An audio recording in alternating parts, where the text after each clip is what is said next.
The optimistic talk of progress, Secretary of State Marco Rubio says work does remain when it comes to ending Russia's almost 4-year-long war in Ukraine. Rubio said U.S. and Ukrainian officials held productive talks for about 4 hours on Sunday, but said there's a way to go before finding an endgame. We continue this very important work, building off what's been achieved, not just in Geneva, the progress we've made there, but the progress throughout the week as we've been communicating. The end goal is obviously not just the end of the war. Obviously, that's central and fundamental. We want to see the end of the killing and the death and the suffering, and I'm sure the Ukrainian side, I know they do as well. They want peace. The discussions were held in Florida ahead of this week's Moscow visit by U.S. envoy Steve Witkoff, who's scheduled to meet with Russian President Putin. President Trump, pointing to some corruption problems in Ukraine, told reporters there's still a good chance a deal can be reached. Greg Clugston, Washington. President Trump is not discussing details of his phone conversation with Venezuelan President Maduro. Meanwhile, some congressional lawmakers are demanding more information about U.S. attacks on suspected drug boats off the coast of Venezuela. Well, there's an awful lot of snow to be cleared away across parts of the Midwest and the Great Lakes region. Now the storm has its sights set on the Mid-Atlantic and the Northeast. The good news is that it does not look like the major cities at this point are going to be looking at any significant snowfall. There may be some minor accumulations, perhaps from, let's say, areas north and west of Baltimore on up through Philadelphia, New York City, and up to Boston. But it's mainly going to be the interior areas where the heaviest accumulations are going to be. Andrew Orison at the National Weather Service. The Dow futures down 197, NASDAQ futures off 195 points. Townhall.com. Now there's a new way to take charge of your blood sugar. Introducing new Garlic Healthy Blood Sugar Formula from the makers of the nation's best-selling garlic supplement. New Garlic helps maintain healthy blood sugar levels with clinically supported levels of garlic, plus a custom blend of vitamins and minerals, and it's odor-free. Take charge of your blood sugar with New Garlic Healthy Blood Sugar Formula. These statements have not been evaluated by the FDA. This product is not intended to diagnose, treat, cure, or prevent any disease. Use as directed. With Progressive's collision coverage, my family gets up to $1,000 for vet bills if I'm injured in a car accident. And that makes this Chihuahua really feel like part of the family. What's that? I don't sound like a Chihuahua? Oh, I'm sorry. What exactly am I supposed to sound like? I guess all Chihuahuas are high-strung, riding around in expensive designer purses. Actually, I prefer riding in cars. So I appreciate that my family protects me with Progressive's pet collision coverage. Okay, maybe I am a little high-strung. Progressive Casualty Insurance Company and Affiliates. Not available in all states. Coverage for dogs and cats is included with the purchase of collision coverage and is subject to policy terms. Two former heads from the Michaels Flooring Outlet Weather Center. Another shot of accumulating snow heads our way later today. Cloudy and cold through the morning, but we'll keep it dry until the afternoon when light snow begins to move in. With a high of only 29, everything that falls will stick to untreated surfaces. So let's be ready for some slick spots for the evening rush. But on and off snow is going to continue through the evening and into tonight. Most of us get 1 to 2 inches out of this. A few spots, maybe a little bit more. Roads should be in good shape by Tuesday morning's drive. 21 for the low tomorrow, 31 tomorrow afternoon. From the First Alert 4 Weather Center, I'm meteorologist Matt Chambers. This hour of News Talk STL brought to you by Chris Cooper and Serenity Wealth Management. Discover little-known strategies that could be the difference between choosing the care you deserve or having someone else decide it for you. Get a free copy of Chris's book at serenityltc.com. Is diabetes keeping you from enjoying life's special moments? At US Med, we understand the challenges you face, and we're here to help. With US Med, I can finally manage my diabetes without it managing me. US Med offers a wide range of services to simplify your diabetes care. Personalized care plans, convenient access to cutting-edge diabetes tech, and knowledgeable support. Plus, we'll check your insurance so your diabetes care may be covered at little or no cost to you. With US Med, I feel confident and control of my diabetes. I can finally live my life to the fullest. Don't let diabetes hold you back. Choose US Med and experience better birthdays, better adventures, better anniversaries, and better everything. Call now. US Med. Better service, better care. 800-515-2380. 800-515-2380. 800-515-2380. That's 800-515-2380. If you have a phone, you have a radio. Wherever I'm at, home, car, wherever. Download the all-new NewsTalk STL app. If you have a phone, you have a radio. Just the convenience on the phone. Streaming live on the mobile app. Love the new app. And listen anytime, everywhere. Anywhere. This hour of Mike Ferguson in the Morning is brought to you by Stifel. Request a portfolio review from your Stifel financial advisor at stifel.com. That's STIFEL.com. Mike Ferguson. Shut this sucker down. Susie Moore. I disagree on his assessment of the situation. Get up! Get up! Can't you hear the alarm? Get up, St. Louis. You're not supposed to lie, but you're definitely not supposed to lie when you're under oath. Mike Ferguson in the Morning on News Talk STL. Get up! Get up! This is your cousin. Welcome back to the Mike Ferguson in the Morning Show. Susie Moore here for you, filling in as in the driver's seat today. Mike will be back tomorrow, but I'm here with you. Jerome's here with us, and we've got Chris Cooper from Serenity Wealth Management with us too. Hi, Chris. Good morning, Susie. How we doing? Good, good. Welcome into the show. Thank you. Awesome to have you here. As I was indicating earlier, we've got tons of stuff to talk about today. But of course, the number one topic on a lot of St. Louisans' mind is this crazy snowstorm we had over the weekend, which it's not like it wasn't predicted. It was. I knew we were going to get snow. I knew it was going to get cold. I don't think I realized we were going to get quite the snow we were going to get that we got when we got it. And there were even reports of thunder snow in some places. Yeah, well, it was the first one, so it always catches us off guard. I know. Yeah. I'm still cold. I know. It's weird. We're not used to it, and I guess there's more coming. It sounds like this whole week's going to be awfully cold, and I don't know if we're going to get more snow or what. I mean, we're talking like we're neophytes. Okay, yeah, it's winter. We're in St. Louis. We do get snow. We do get winter weather. But yeah, it kind of seemed like it caught people off guard. Yeah. Well, and it was quite a bit too. And fortunately, it did go away pretty quick. Yeah. But it was really nice, thick snow. It was. It was really I pretty. think roads didn't seem too bad. They were at 6 a.m. on Saturday. I will tell you that. I can get that. Yeah. Mhm. Yeah. Because that's when it was going on, right? Yeah, it came down like hard and like a lot all at once. And so I ventured out thinking I was going to, try to, make my way. I'm okay driving in snow as long as it's not ice.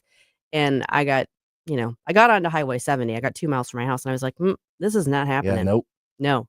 No, I mean, because they hadn't been plowed. Everything was creeping along. And I'm like, why? I'm not going to put myself through that. And it was a lot because I woke up and there was quite a bit on the ground. And to your point, the thunder snow is something that we don't get all the time. So that was pretty interesting. No, and I didn't hear any up where I was. I'm out in St. Charles, but I know that there were reports of it. And, that's always kind of a cool phenomenon. Mm-hmm.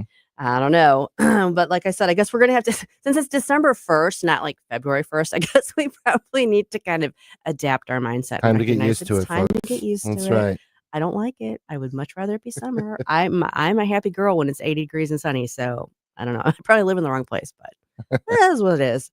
So on a more somber note, the last time we were here was right before Thanksgiving. And little did we know that afternoon we were going to have this horrific situation unfolding in DC.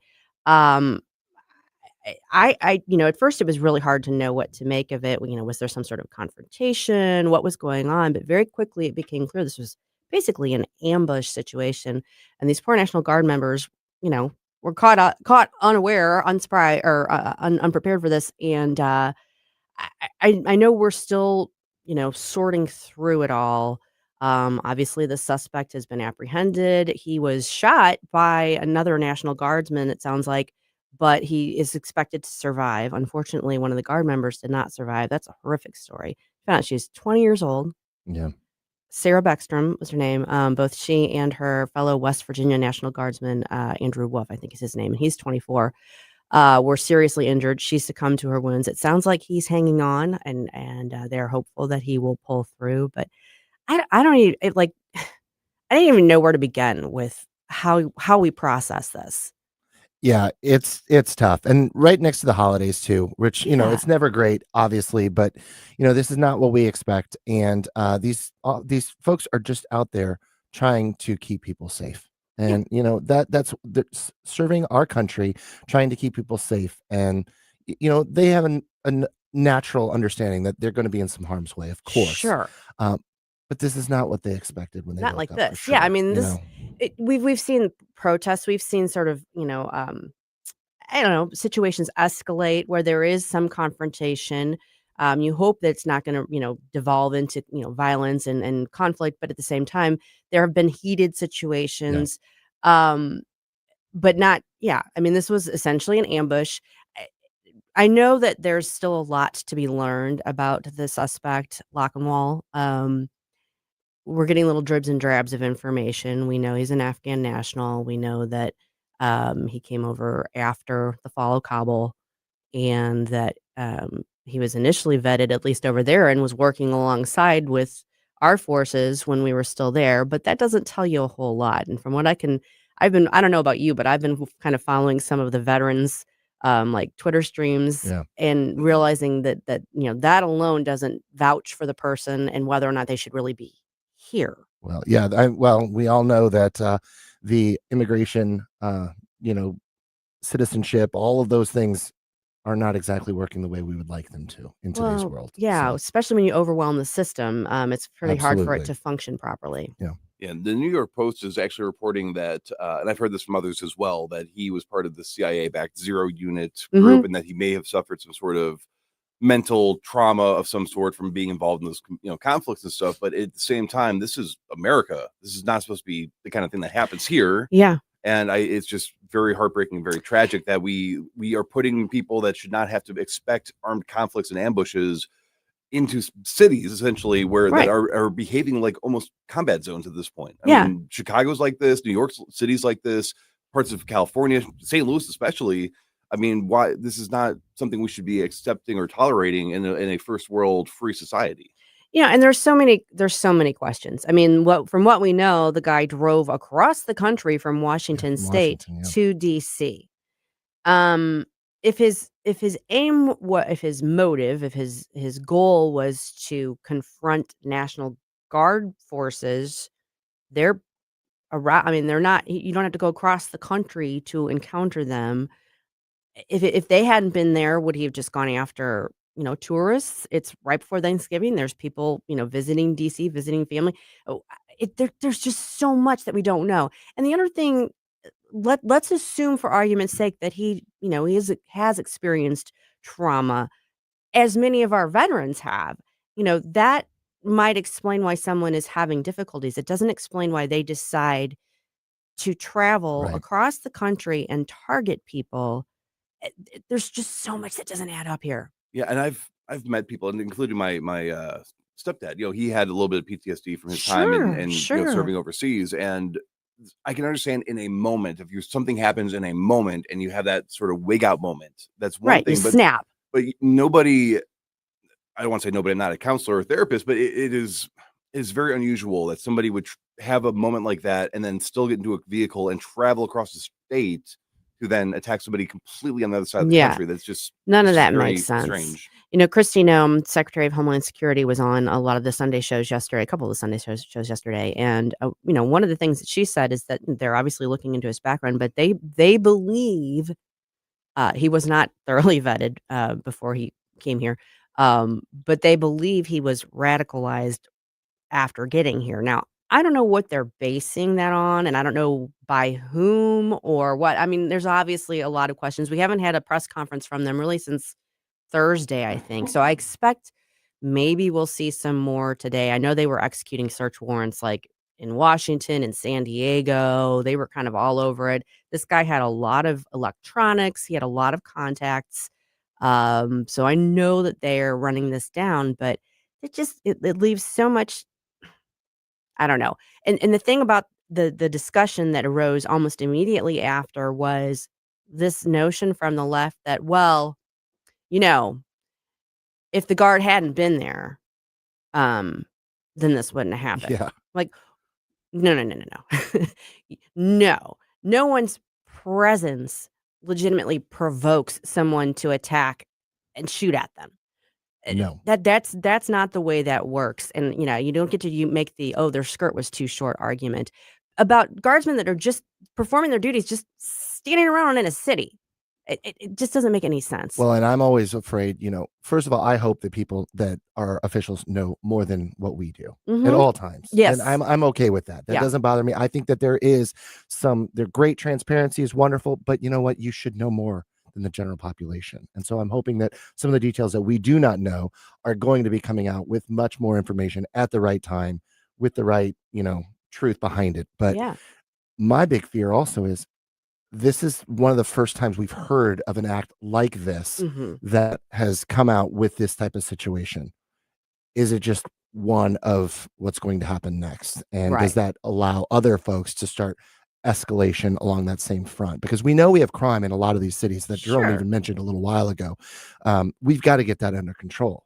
And that's really what's being done here. Where do we go from here? And what does that mean? That is an important question. And, there's lawsuits involving the National Guard presence in other cities. There's, in DC, even there was a lawsuit, even though DC is kind of a special case and there's additional federal authority for them to be there. But yeah, those things are all being litigated. We've got a case in front of the Supreme Court right now regarding the National Guard's presence in Illinois. And that's all being litigated. But meanwhile, I don't know, for the left, Democrats to try and flip this on its ear and say, well, this was somehow provoked. No. Everything's provoked these days from that side. Yeah. Right. And it just doesn't make sense to me, because at the end of the day, everyone should be wanting our cities and our citizens to be safe.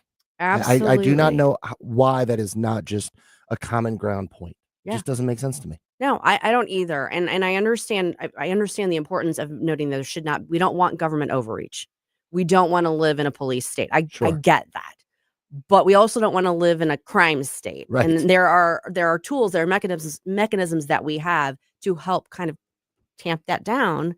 And I know there's a healthy medium there, but it does not involve people like randomly going off and shooting. No. Well, look at St. Louis, right? Yeah. I mean, this is a place close to home for all of us, right? Do you feel safe going to downtown St. Louis? No. Would you welcome some assistance from a federal level to give you that comfort to go downtown and enjoy the city we have and help to rebuild that? I would. I mean, this to me, this is common sense. Yeah, I agree. Okay, well, we're going to talk about that more coming up, and along with some of the other fallout in relation to that. But up next, we're going to talk live and local. And before we leave, I want you to know we have not stopped doing our St. Louis food drive with St. Louis County GOP, our NewsTalkSTL food drive. That is still going on. We still need you to contribute. We still need to bring your non-perishable goods and non-perishable. See, I'm still waking up, guys. Sorry. And drop them off. We got a bin here at the station. We've got them all across the St. Louis area. Chris's Pancakes, Michael's Flooring Outlets, Bartolino's. Get your non-perishable items, bring them, drop them off. We need you to help support this and help support feedmypeople.org.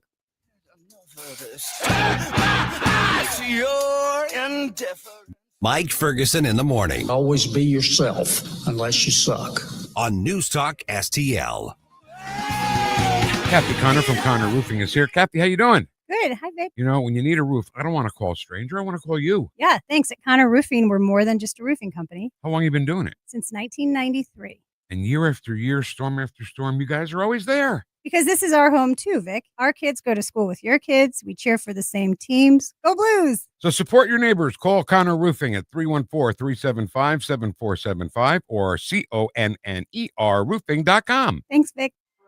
This December 13th, join Wreaths Across America at Belle Reve Garden Cemetery as we remember the fallen, honor those who serve, and teach our children the value of freedom. Help us lay remembrance wreaths on the graves of our fallen heroes. Sponsor a wreath, volunteer, or bring your family to this meaningful tribute to our veterans, because every hero deserves to be remembered. Learn more and sponsor a wreath. Visit NewsTalkSTL.com. Hey, it's Susie Moore. If new flooring makes you think hassle, think again, because Michael's Flooring is changing the game. For over 30 years, Michael's has been locally owned and trusted for quality, variety, and amazing service. Whether it's carpet, hardwood, laminate, luxury vinyl, or ceramic tile, their expert team makes installing new floors exciting, not stressful. That's why customers keep coming back. Visit Michael's Flooring at St. Peter's, Starting Prairie, Creve Coeur, or online at igotfloored.com. That's igotfloored.com. Hey, Columbo here for Rockwood Charcoal. Rockwood is made from 100% pure Missouri oak and hickory, so you're cooking with the best and supporting local industry and a local business all at once. There's over 100 area Rockwood retailers. Find yours at rockwoodcharcoal.com.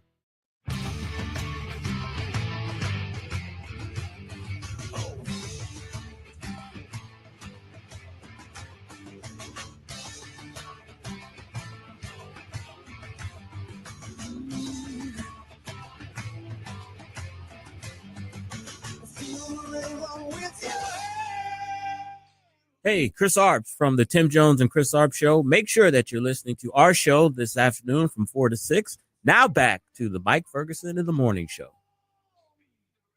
Welcome back to Mike Ferguson in the Morning. Susie Moore filling in for Mike today in the driver's seat. Got Chris Cooper here with me. Got Jerome keeping us upright. We were already talking about the snowstorm. It kind of dumped a lot of snow on us and caught people off guard. And I don't know what I haven't seen like the sort of the big picture predictions for what this winter is going to bring. But did you ever notice that you get some sort of unusual weather and all of a sudden everyone's like climate change?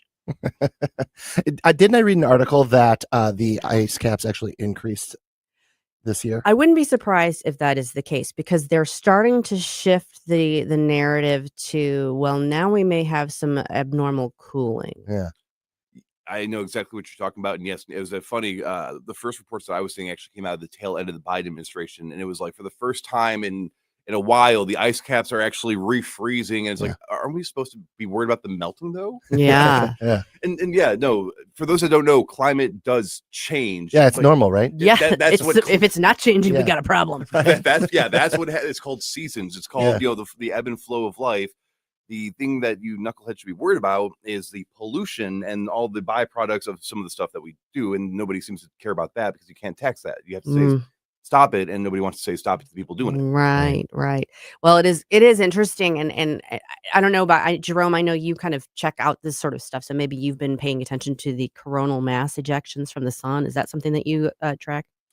Not as much as probably Gabe would. Okay. I have an idea. Miss our rocket scientists. Yeah, so I know some things, but when it comes to like space stuff, I'm not quite as there in terms of my understanding of math and science. I'm a weather junkie, but I'm not a solar weather junkie, but I have kind of dialed into some of that community by accident. And so from my understanding, there's some major activity on the sun. So we may even see have more opportunities to see northern lights coming up here. Ooh. I like that. I do like that. I missed the first ones. They don't happen at the right time for me and my family, unfortunately. Usually it's a little bit later in the evening, and you have to know to go out and look, and you have to know where to look, and you have to be away from the light pollution. Yeah. So, well, I think if I did this, it would save me money because I wouldn't have to go to this Alaskan cruise because then I wouldn't have to, But you're going to see it much better there. I would think so.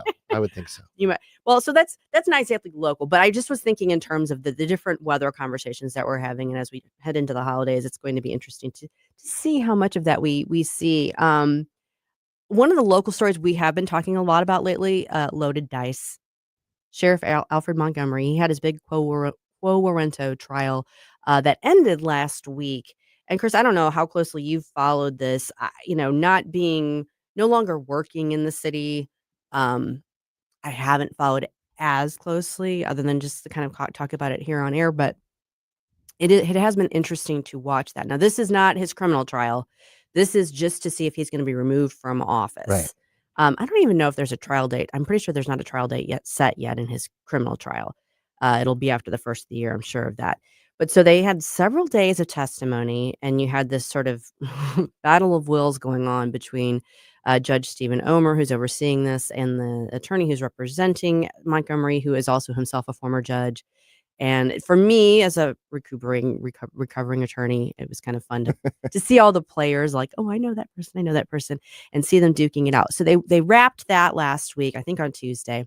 And the thought was, okay, well, we know he's not going to rule like just immediately, but probably in the next few days, we'll get a ruling from him as to whether or not Montgomery keeps his position or not. Well, I have an update on that. It does not look like we're going to get a decision on that anytime in the next week.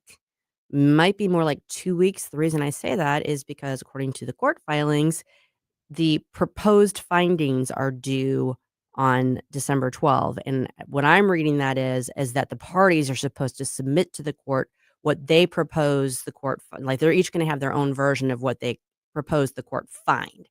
And then the judge is going to take those and then make his decision and incorporate, whichever findings he agrees with. Now, Montgomery's still working right now. Well, yes and no. He still holds the title, but he's Sure. he's in prison. Yeah, that's what I was trying to. So he's yeah. not like going into the office. So, but what are we? So, why is this taking so long? I guess is what I just No, don't you know understand. what? That's a really, really good question. And I don't know the answer Yeah. to that. Now, these are not common proceedings. The last one we saw like this was when Kim Gardner was removed. And so I think a lot of people are unfamiliar with them. I'm unfamiliar with them. I've never been involved in this type of litigation.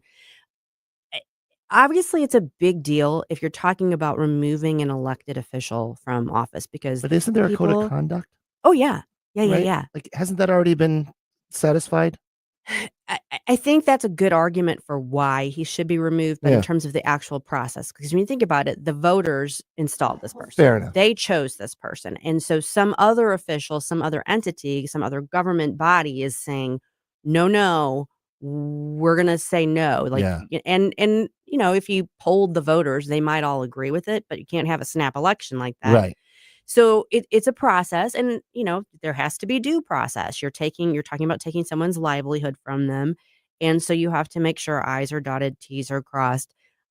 Apparently, there were more witnesses, and it was more involved situation than we realized, because they had, I want to say, 3 or 4 days of testimony before they gave their Yeah. closing argument. And I don't fault the judge for wanting to make sure that he's got all the ducks in a row before he makes this decision. Because if he makes the decision that we all think he's probably going to make to remove him, Right. I mean that he's got to answer for that. Well, it just feels like a long time for just a simple remove or don't remove. It does. Right? There's a criminal aspect of things that take a long time. Mhm. Go ahead. That I get that whole burden of guilty, innocent. Proven guilty. You got to be innocent. You're Right, innocent right. before you're proven guilty. But this is, should we be in office or not? I feel like the burden of proof should be different. You know why I think we don't encounter this and why this seems so alien is because in most instances like this, the person has the good grace to resign. Maybe, yeah. There you go. Yeah. I mean, doesn't that normal? I Yeah. mean, that when you see somebody with this much kind of coming down on them, Well, it's going to be really have to step hard away. to do his job if he's allowed to, right? Yeah. Like, how does that happen? I don't know. Yeah, you would think that once when something like this happens, just for the own sake of preserving your own honor, Yeah. you would say, okay, guys, I may have done some things. I apologize, and let me go ahead and turn over my position to allow you to pick better. My thing is, I'm just waiting for the people to say they're forcefully removing a democratically elected official. This is an attack on our democracy under Trump's America. Yeah. Like, and I don't think I've been talking to people in the St. Louis area, and I'm like, well, what do you think about Sheriff Loaded Dice? And they're like, who's that? I'm like, oh, you got to be kidding me. I mean, it's like, There's well, not doubt I know then. that they arrested like a sheriff guy. I don't know how they can do that. It's like, what do you mean? Yeah. So I want to believe that this is going to be. I mean, I'm not a lawyer, and I'm definitely not as smart as Susie when it comes to law. But this seems like one of those things where it should be a very clear, hey, you are doing, not only are you not doing the things that are your responsibility, you are doing things beyond your responsibility. Clearly, either you don't understand what your position is, or you are abusing your authority, and you are not fit to have this position. So you should just, like, let's just say, okay, we messed up with that election, and let's hold another. That just seems to be as simple as it should be. And for some reason, it doesn't seem to be that way. Yeah. I don't really. To me, it seems that the logical, common sense thing here is for him to be removed from office because we don't know what's going to happen with his criminal trial. Maybe he's found not guilty. Even so, you would think that right now would be when he wants to turn his focus and his concentration on preparing his defense for that, because that's going to involve in him being, jailed for a pretty long stretch of time if he is convicted. So that seems to me to be where you would think his focus would need to be. But he's fighting this, and it'll be interesting to see. But from what I can tell, the information is very minimal when you look at it. But since there's a deadline of December 12th, that tells me that the judge is waiting on the parties to submit to him additional information, and then he will make his decision from there. So I wouldn't be surprised if we don't see a decision until maybe the following week. Yeah. So, meanwhile, the people of St. Louis are probably wondering what the heck's going on with the sheriff. Fortunately, the sheriff's office isn't like directly involved with law enforcement. They're not there to fight crime. That's not what they do. That's a police department. So it's not like their functions are still being taken care of. There's an interim that's been, playing the role, serving in the role in his absence, and the sheriff's office, I think, is functioning and doing, their main responsibilities. But even so, it's a very strange situation. Well, and this is from the city as a whole that has, been known for a, no police presence, anyway. So there's not a lot of cry for, a sheriff to be in position when you're looking at a defund the police movement. And I think people don't realize this. The sheriff's office, what they do really is they transport criminals, between the courthouse and the jails. They provide the bailiffs in the courthouse, that sort of thing. They serve subpoenas. They're not the ones out patrolling the streets. They're not the ones responding if someone has a robbery or break-in, that sort of thing. So it's not, it's an important function, but it's a different function that sometimes people think. And either way, the person who's running the show needs to be able to be there and be doing it properly. And I don't think Alfred's been doing that. No.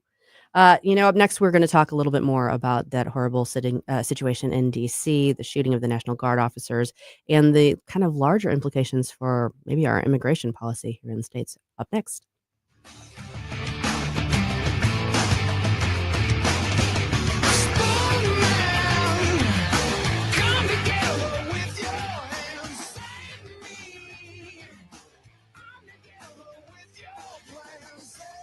Mike Ferguson in the morning. The cross between Socrates and Dirty Harry. On News Talk STL.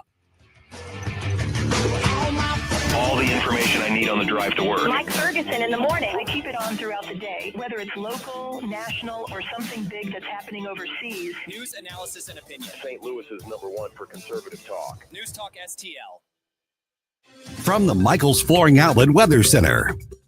Another shot of accumulating snow heads our way later today. Cloudy and cold through the morning, but we'll keep it dry until the afternoon when light snow begins to move in. With a high of only 29, everything that falls will stick to untreated surfaces. So let's be ready for some slick spots for the evening rush. But on and off snow is going to continue through the evening and into tonight. Most of us get 1 to 2 inches out of this. A few spots, maybe a little bit more. Roads should be in good shape by Tuesday morning's drive. 21 for the low tomorrow, 31 tomorrow afternoon. From the First Alert 4 Weather Center, I'm meteorologist Matt Chambers. Chris Arps here, and after Becky and I leave church on Sunday, we head down the street to Capriotti's to grab a classic meatball sub. And of course, for dessert, I get a giant chocolate chip cookie. I love Capriotti's, and you will too. On Manchester at McKnight in Rock Hill. This holiday season, help Feed My People fill the shelves. News Talk STL and the STL County GOP are partnering for an annual food drive, November 10th through December 21st. Drop off your non-perishable food donations at all Bartolino's restaurants, all Chris's Pancakes and dining locations, and all 3 Michaels Flooring outlets, or at the News Talk STL studios. Hey, it's Larry Connors, and together we can make a difference for families in need. Visit NewsTalkSTL.com for complete drop-off locations.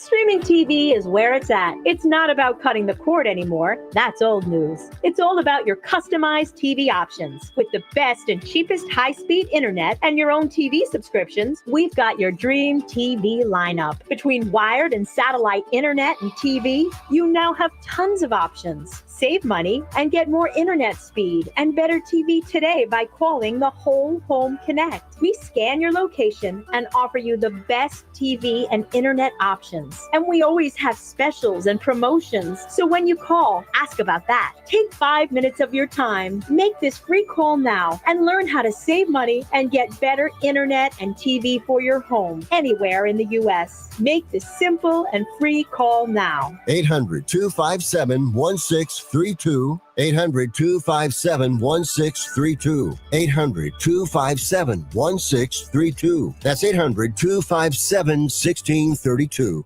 Tim Jones and Chris Arps in the afternoon. Did Donald Trump and Republicans make everything great again over the weekend? We'll discuss with Senator Jim Talent at 4:25. At 5:25, Red State Headlines with Susie Moore. Tim Jones and Chris Arps. Weekdays at 4 on News Talk STL.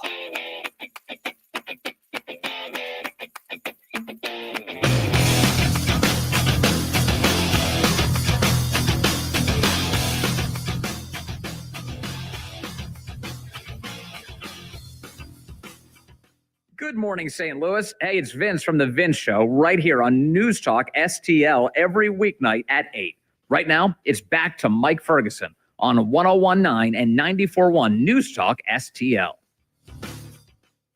Welcome back to Mike Ferguson in the Morning Show. Susie Moore here in the driver's seat today. Got Chris Cooper with me. We've been talking about this horrific situation out of D.C. It's still, I know it happened Wednesday, but it seems very fresh, particularly because we had the holiday in between and ostensibly, theoretically, a slower news cycle aside from that. So we're all still kind of processing it. And unless I missed it, I don't think they've held a press conference since Thursday. I know they held one on Thursday, kind of gave an update. At that point, the suspect had been apprehended. As best we can tell, he is expected to survive. He was shot and taken down by another National Guardsman after the initial attack. And I don't know if you saw any of the video. There was a witness that caught video of the response from the other National Guardsman that actually shot and took down the perpetrator. And it was pretty stunning video. Yeah. But it doesn't sound like he's necessarily cooperating and saying, "Oh yeah, here's why I did what I did." We're still learning a lot more about him, and in the process, we're learning a lot more about what is and isn't done, and what has and hasn't been done to bring in people to the country from a vetting standpoint. I'm hoping that this spurs a serious conversation and examination of the process that we're undergoing. I mean, President Trump has already kind of spoken out on this, and they're basically saying we're putting a halt to asylum. And I know, and I understand the pushback on that. People, feel from an empathetic perspective, like people that are refugees that we should be welcoming into our country. I understand that argument. I particularly understand, after the fall of Kabul, why there was this sentiment of, the people that were our allies when we were in Afghanistan, we shouldn't abandon them and leave them behind. The Taliban is not going to be kind to them at all. Well, it wasn't the greatest exit that we've ever had from a situation either. No, I'd say it was one of the worst. Yeah. And we're still seeing the fallout from that. There were people basically very hurriedly put on planes and brought over. And I think, at least according to Secretary Nome, and what we know so far, the vetting that was done was sort of minimal and haphazard, which, again, getting back to what I was saying earlier, when you overwhelm a system, it's not going to function properly. Mm-hmm. When you have Black Friday is a perfect example. Normally, if you go to shop at Kohl's or Walmart or Target or whatever, it's, it might be busy or whatever, but you walk in the door, it's an orderly situation. You shop around, you try to not hit other people with your carts, and you get your goods and you check out. And it's a process. It's an orderly process. We all know how that works. When you have like a big, crazy shopping day like Black Friday, we've seen over and over again. Mass hysteria. It's mass hysteria. It's chaos. You've got this influx of people overwhelming the system, and it doesn't function properly. Okay. And I'm not minimizing what we're talking about here. I'm just saying that's what happens when you have a mad rush of people. You can't process them properly. And I don't know what the vetting process can even look like. The problem with countries like Afghanistan and some other similarly situated nations is they don't have like governments that we can communicate with and get like solid information on people. Right. There's not the same background that we have here in this country. If we decide to go anywhere, those countries could find out everything they want to know about our history. Right. I don't think that exists in other countries, especially like Afghanistan. We hear talk about the biometric database, that sort of thing. And I know that they're, I think, using that now to sort of trace this guy's contacts. But we were seeing conflicting information about, everything that we've seen about him is that he's 29 years old. Supposedly he's got a wife and 5 kids, which is a lot for 29, but okay. But then there was some information on his background that made it seem like it didn't add up with his chronological age. Like he would have been having to be coordinating with allied forces when he was like 13, 14, 15 years old at best. And I don't know how much of that information was reliable, but then it was pointed out do do we really know he's 29 years old, or is that just a date someone threw on a form somewhere? There's not a good, easy way to vet people from countries that don't have the type of system and apparatus that we have. And we've had for years, and that's part of it, right? Absolutely. When you've had this for years, you could go back to somebody that was born in the 50s, the 60s, or even before that, and you've got a birth certificate, you've got a criminal record, you've got a background investigation, you've got fingerprints. That doesn't exist in these countries. Yeah. I also would like to point out, this comes from Allison, but this is confirmed by ABC News as well. In Texas, they found a different Afghan national refugee who had built a bomb with the intention of carrying out a weapon of mass destruction type attack.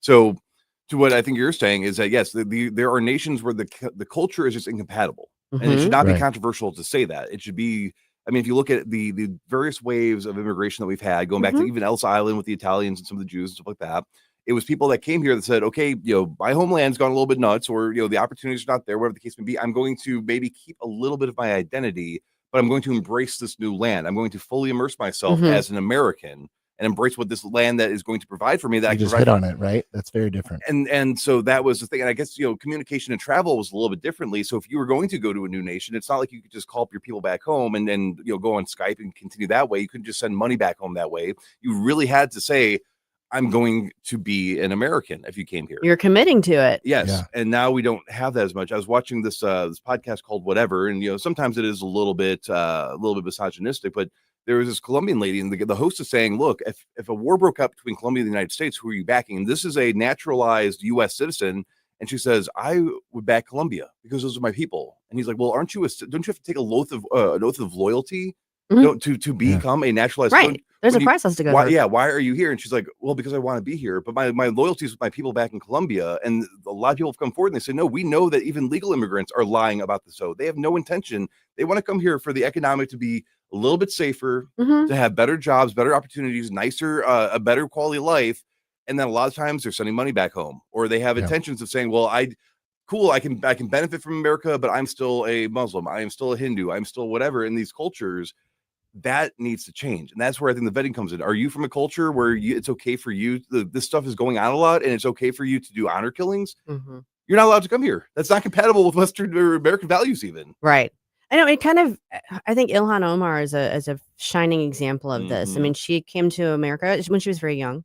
But she has obviously benefited from the opportunities presented to her here. She has made her way to Congress. She is a well-known Congress member. I mean, she's not just a face in the crowd of 435. She is a well-known Congress member. She has vastly improved her financial situation, which needs to be looked at. But and yet her instinct and her demeanor, her presentation is always, always, always to be critical of this country that's given her these opportunities. And I embrace your heritage. That's great. But if you are so critical of the place that you are, not in a way, there's constructive criticism. There's like, things aren't great here. How can we improve them? And then there's, this place sucks. Yeah. And that's all I hear from her. And that's what you're hearing from a lot of immigrant populations. And I don't want us to not be that beacon. I don't want us to not be that welcoming country, but we're welcoming people that want to be part of our country, not to tear it down. Yeah, I think we should just pause it until we figure out the situation, and then we can go back to let people in. Because to your point as well, one of the funniest things to me is when at the beginning of the No Kings anti-ICE protest, when you see people marching with the flag saying, this is my homeland flag, but by the way, I'm not going in. It was like, why are you flying the flag of the place you don't want to be? It's a complete contradiction. It's the entitlement. It's the, you guys are evil, but thanks for the stuff. Yeah. That's not compatible. And thanks for letting me say it here openly. That tells me somebody's paying them to be there, by the way. That is probably very, very true. Jerome, you mentioned pausing it. I mean, I think we're seeing that. I think we're seeing, Chip Roy's already introduced the Pause Act. And President Trump has been talking along those lines, and we're going to see this. So it's like, it's sort of been building. There's this, okay, well, first of all, let's secure the border, which has been done. Thank you very much. Thank you, President Trump. Thank you, Trump administration. We appreciate it because, and guess what? It can be done. Hey, how about that? So there's that. And quickly too. Yeah. Then start looking at how else people are coming in, the people that came in when things were not being handled properly. And there's the TPS programs, temporary protective status. You know what that means? Temporary. right. It's in the name. Oh. There are countries whose populations here have had temporary protected status since the 90s. That's not okay. No, it needs to be Seems permanent to reevaluated. me, but It needs to be reevaluated. All these things. So, I mean, we've kind of wandered far away from the actual incident itself, but it opens up this discussion, and I don't want it to be knee jerk. I don't want us to just basically say, okay, everybody out, or no one else ever comes in. But I also think we need to pause. I think we need to take a breath and take a look at how we are doing this, how we are letting people into the country. How can we do it better in a way to ensure that the people that come here want to be here and are going to be productive members of our society? Yeah, Thomas Massey got it right. He said that only people that are self-sustaining that can come here and be a economic net positive should even be given the opportunity. And if a bar or a hotel or any other business out there was operating the same way that our immigration policy was working, they would shut it down and say, look, you need to do some restructuring here and figure out why you have all these people coming here and causing bar fights every night, right? Yeah. Now, on a different note, what's the weirdest pizza order you've ever had? I can't wait to talk about this. So we've actually found one that probably tops your weirdest experience, and you will find out about that right up after this.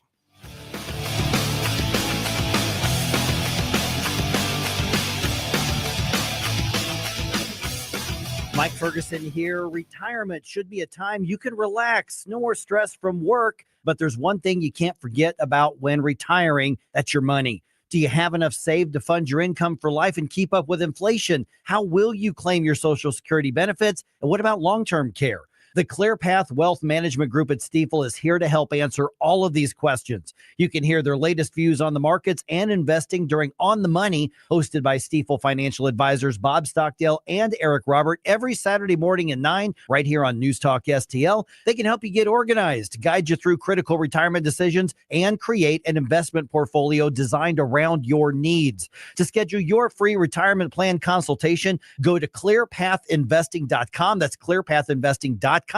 Or call 636-695-2650, 636-695-2650. Stifel Nicholas and Company Incorporated, member SIPC and NYSE. Hey, Colombo here for Intervine, a great local company that has customers all across the country due to the quality of their products. Intervine has the best flashlights, lanterns, headlamps, and even batteries, including the new Monster 2000 Lumen waterproof lantern and the Sentinel 2000 self-defense flashlight. Our home and vehicles are full of great Intervine products, and right now you can shop their website and get 25% off your entire purchase just by using my name, Tony, as your promo code. That's promo code Tony at Intervine.com. This hour of Mike Ferguson in the Morning is brought to you by Stifel. Request a portfolio review from your Stifel financial advisor at Stifel.com. That's STIFEL.com.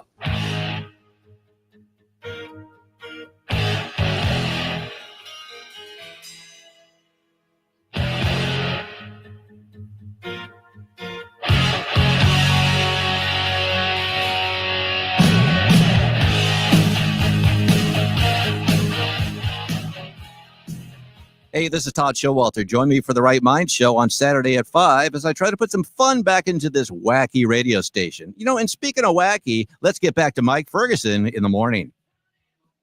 Oh, we can do fun here, Todd. You're not the only one. Just saying. Yeah, and from what I'm seeing, this is definitely one of those wacky times. This is going to be some fun ones. So, we've talked before about like interesting food combinations, and we can kind of get into that too. But this story caught my eye, and I know I'm the only person in the room who can truly identify with this because it was spurred on by pregnancy cravings. I'm going to tell you right now, that is a real phenomenon.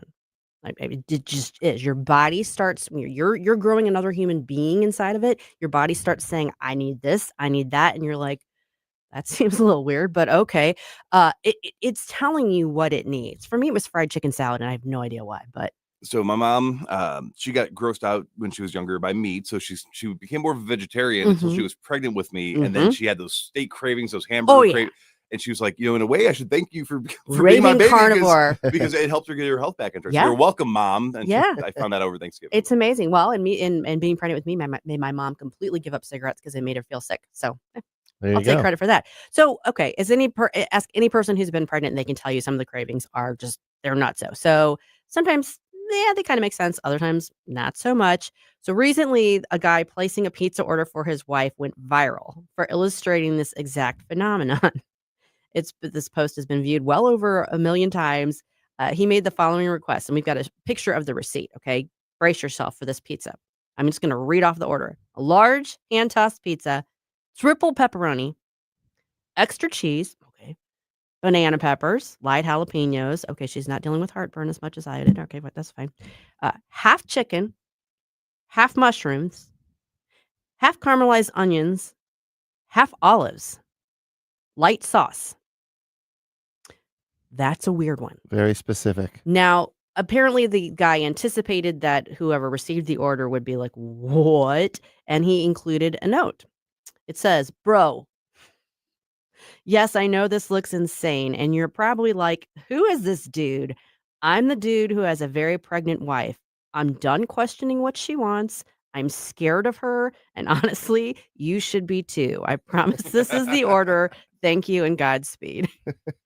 I've actually seen one that is as somebody that worked at a pizzeria. That's actually not the weirdest order. Now that's probably one of those where, especially if the note's saying she's pregnant, you're like, oh, please do not mess this up. We do not want to get it right. Yeah, because not only is he going to get in trouble, we're going to get in trouble. they're nervous yeah. for sure in the kitchen. Yes. Yeah.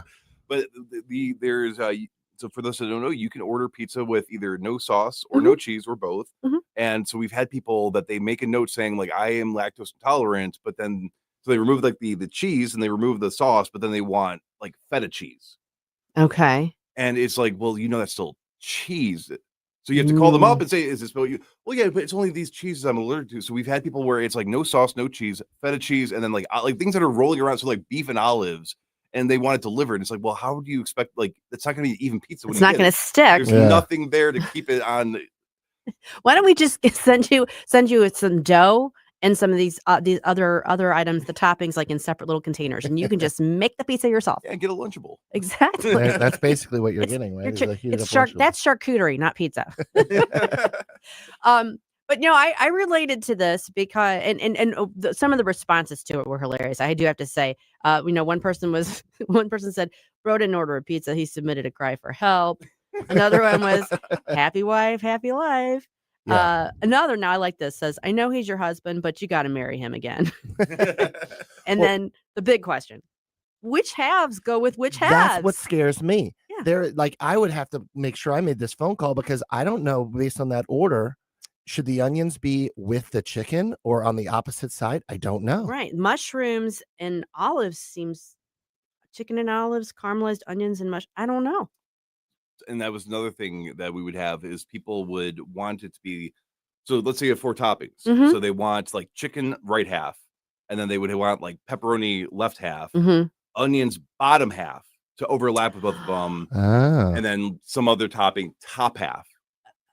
And it was just like, can the apps do that these days? Yeah, well, now where I worked, it was if you were in person and that's how you wanted it, we might make an exception, but we would get angry. Well, I wanted it like this. Why didn't you add, look at the notes? Well, the notes we don't get until after we complete the order and your receipt comes out. So when you were looking at it, it's only like you have to physically press only one of 2 halves of a pizza. You don't get the up down option. No. And so we would get complaints about that from time to time. And so it's again, to your point, anybody out there, you come up with a company where it is you make fresh dough and then you side the sauce and the cheese and you basically make it like Legos and you can build your own pizza and it's ready to go. That would be a fantastic idea because when it's 1 a.m. and you had a little too much, right? And you're getting all creative with your buddies at your frat room.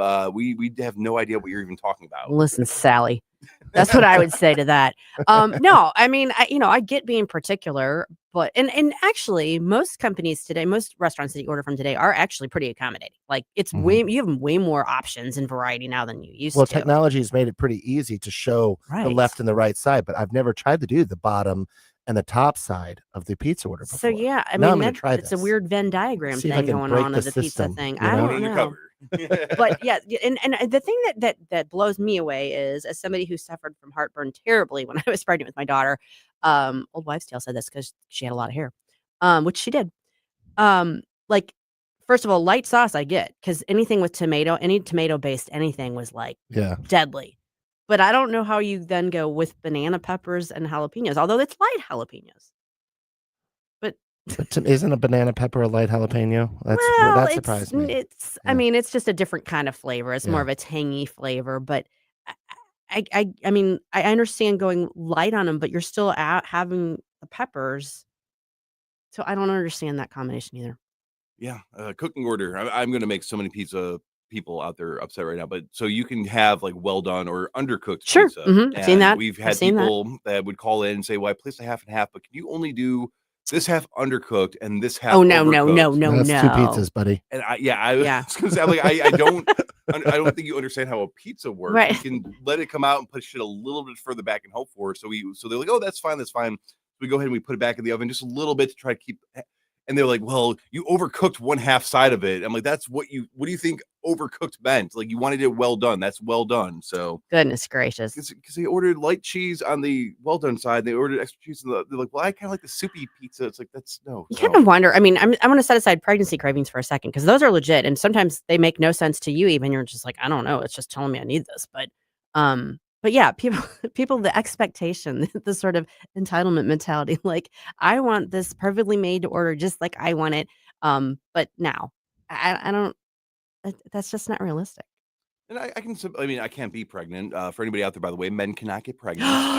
You don't say. You're not allowed to say this The on science public is settled. radio. The science is settled. So I would not know, but I can sympathize because I've had those moments as an athlete. You work out really hard, Mhm. you do a lot of stuff, and you're on a I think strict it's a similar diet, thing. and then you beat somebody in a match or you win the game, and then suddenly that craving for everything that you've been lacking just hits you. So I kind of, I guess, get a little bit of it, but No, I think it's similar. when it comes, I can get it for flavors, but when you want this weird, crazy nonsense, it's like, do you know how food works? I don't think pregnancy makes it to where you forget how food works. And No. going back to this article, I mean, props to this guy for at least caring enough to try to make an effort. But Well, listen, as somebody who's guilty of occasionally being hangry, and I'm not pleasant when I'm hangry, David can vouch for that.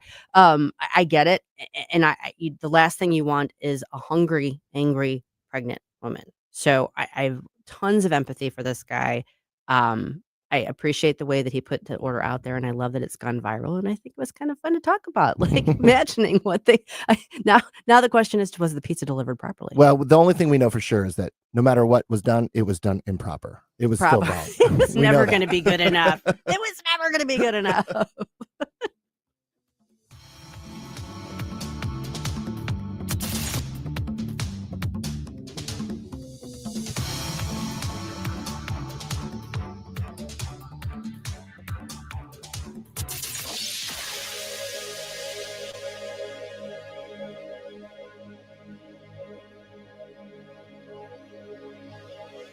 Do you own a timeshare? Well, face the facts. You made a mistake. You made a bad purchase. A timeshare is not an investment. It's a money pit that continues forever. If you use your timeshare, that's great. But if you don't, and you want to legally get out of your contract, call my friends right now at the Timeshare Exit Hotline. They're an experienced team of lawyers who help good people like you get out of a timeshare contract that they just don't want. Don't throw away your money on maintenance fees. Use it for things you really want. We can help you end your timeshare contract and stop the money drain immediately. If you're ready to move on with your timeshare, call our team right now. Cancel your timeshare now with this free call. 800-524-1641. 800-524-1641. 800-524-1641. That's 800-524-1641. People ask all the time, who the heck is Low Cost Airlines? Well, we're not just one airline. When you're talking to us, you're talking to everyone. We are the discount supermarket for all airline tickets. Plus, we have all the airlines and always have the best prices. American, Delta, United, plus all the specialized international airlines and a lot more. And we make it easy. We guarantee you'll talk to a live human in 60 seconds. You can have the rate you need and have your trip booked in 5 minutes. Now, how cool is that? And remember, when you're talking to us, it's like talking to every single airline available with one fast phone call. All you need to do is call and find the best prices to fly wherever it is you want to go. So are you ready?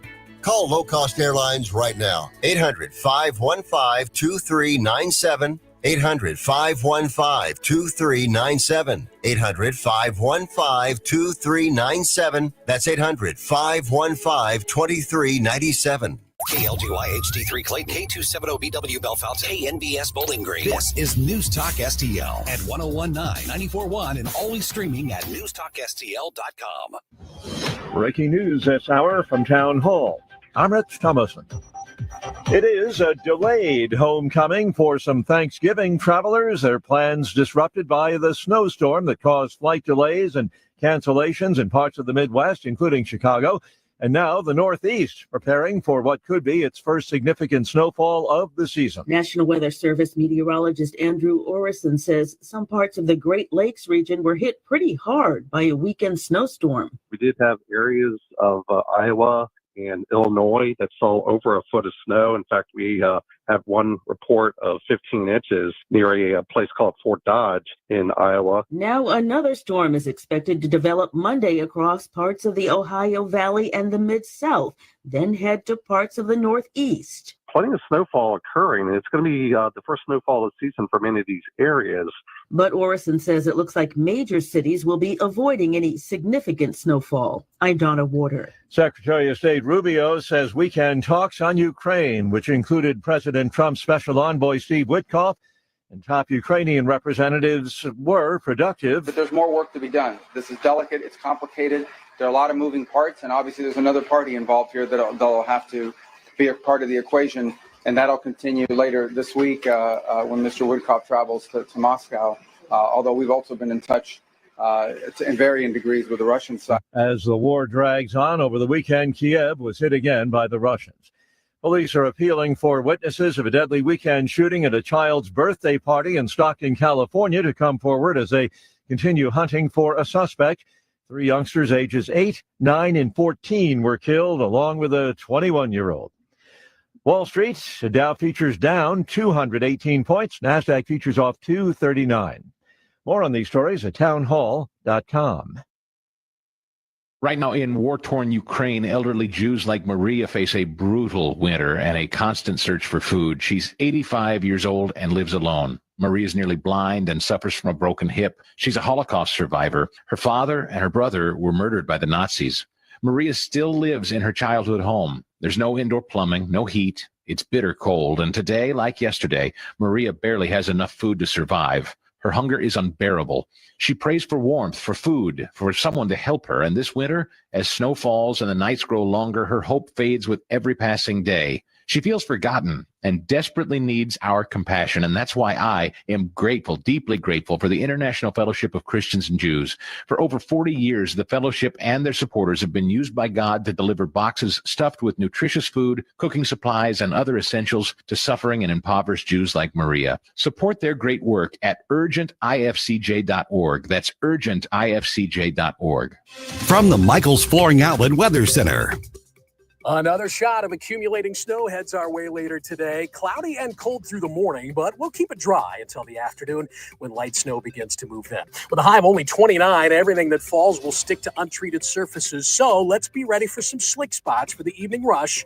But on and off snow is going to continue through the evening and into tonight. Most of us get 1 to 2 inches out of this. A few spots, maybe a little bit more. Roads should be in good shape by Tuesday morning's drive. 21 for the low tomorrow, 31 tomorrow afternoon. From the First Alert 4 Weather Center, I'm meteorologist Matt Chambers. This hour of News Talk STL is brought to you by Rodney and Jen Wallner and the entire Wallner home selling team at Berkshire Hathaway. Call them today at 314-810-SOLD. 314-810-SOLD. Is diabetes keeping you from enjoying life's special moments? At US Med, we understand the challenges you face, and we're here to help. With US Med, I can finally manage my diabetes without it managing me. US Med offers a wide range of services to simplify your diabetes care. Personalized care plans, convenient access to cutting-edge diabetes tech, and knowledgeable support. Plus, we'll check your insurance so your diabetes care may be covered at little or no cost to you. With US Med, I feel confident and control of my diabetes. I can finally live my life to the fullest. Don't let diabetes hold you back. Choose US Med and experience better birthdays, better adventures, better anniversaries, and better everything. Call now. US Med. Better service, better care. 800-515-2380. 800-515-2380. 800-515-2380. That's 800-515-2380. Mike Ferguson. I'm a stud. I'm ballsy. I don't take no from anyone. Susie Moore. I disagree on his assessment of the situation. Get up, can't you hear the alarm? Get up, St. Louis. So it's time to get out of bed. Pour yourself the greatest cup of kofifi the world has ever seen. Rise up with one voice, drain the swamp, and take back our country. Today's the day we're going to do it, and it's time to do it right now, believe me. Mike Ferguson in the morning on News Talk STL. Get up, this is your cousin. Is it me that's supposed to announce to our guests, like, here's the instructions for actually doing the kafifi dance? It's trial by fire. I gave him a little bit of a heads up. Yeah, I didn't know to dance. Yeah, I said you got to move around. I would have gotten out I of my saw chair. the shoulders move a little bit. It's something you kind of it's an acquired skill. Yeah, I guess I'm gonna have to come back. You're gonna have to come back. That's gonna be the New Year's thing. We're teaching everybody at the station, all the guests. We're gonna have like the Bears, the Super Bowl shuffle. It's gonna be the kafifi dance. The kafifi dance. Yeah. I like it. You got to get with it. It's it's good. It's get you up, get you moving around, that sort of thing. It's good. Welcome back to the Mike Ferguson in the Morning Show. Susie Moore here in the driver's seat today. I've got Chris Cooper with me. I've got Jerome with me, and I want to talk a little bit about those Venezuelan drug boats. So this is a topic that kind of heated up over the holiday weekend. The Trump administration has been taking out drug boats in and around Venezuela. Basically, they're referring to them as narco terrorists. They've been declared foreign terrorist organizations, and I understand the rationale behind that. You're talking about the drug trade, the fentanyl epidemic, the drugs that have been pouring into the country, particularly with our lax border policies in the preceding years. And they're poisoning the population. I mean, there was like 100,000 deaths from drug overdoses last year. Did I see that right? Yeah. I don't know very many people who don't know somebody who's been affected by this. I certainly have been affected by it, and people, extended family. It's a horrific thing. It's a scourge. It's a poisoning of the population. So I think that there's legitimate argument for the designation as a foreign terrorist organization. I think that I understand that you could make a colorable argument in the opposite direction, but I think there is a colorable argument for the administration making these efforts to tamp down on the drug trade and to dissuade the criminal cartels from trying to continue to bring this poison into our country. So they're doing it in a very aggressive fashion. They're basically blowing these boats out of the water. The boats are manned. They're not autopilot. They're not Tesla boats. So obviously that involves the killing of the people that are operating them. I understand the arguments on that. I am a pro-life person across the board, so I understand there's a moral question there. But for one thing, our Attorney General has made it very clear this administration is, no holds barred on this. And she was on the Sunday shows yesterday. She was on with Shannon Bream yesterday. Yep. And she was asked about this, and she said, her quote was, "If you are a narco terrorist, we are coming after you." I think that they are doing the, basically, I don't know. I'm trying to think of how I would characterize it. They're trying to use this as a deterrent. The ultimate goal here is to put the cartels back on their heels and keep them from running the show here. And so this is it's a very aggressive stance. I get that, but this administration isn't playing around with it. So this has been going on for several months that they've been taking these actions against the drug boats, and now it's interesting timing of things. We talked about this last week. the seditious six, that video that came out with Alyssa Slotkin and Mark Kelly and other Congress people who are either former military or former intelligence with their "Don't Give Up the Ship" video. Mm-hmm.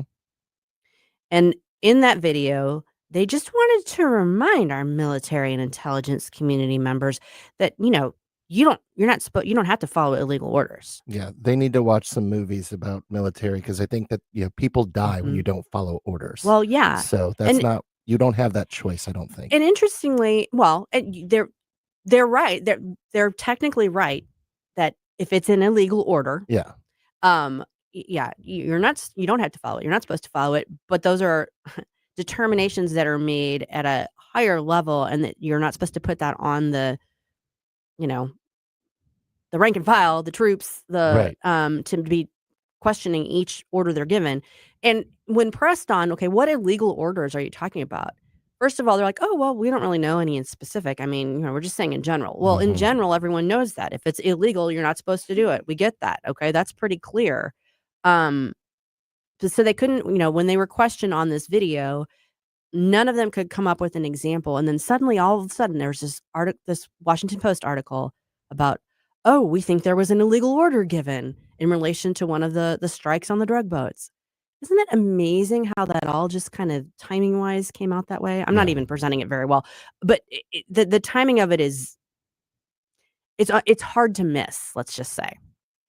Well, first of all, I would not mess up Pam Bondi's pizza order. No, I don't care if she's pregnant or not. No, absolutely not. She is Agreed. feisty, Mhm. and I love listening to her on any show, quite frankly, because I'm afraid, and I don't, drive drug-filled boats. Mhm. So hopefully the Venezuelans, the terrorists, the narco terrorists, are afraid, and clearly the countries that are harboring these narco terrorists don't seem to care too much, because otherwise they'd be up in arms about us ending the lives of their supposed citizens. So Mhm. they don't seem to care too much, do they?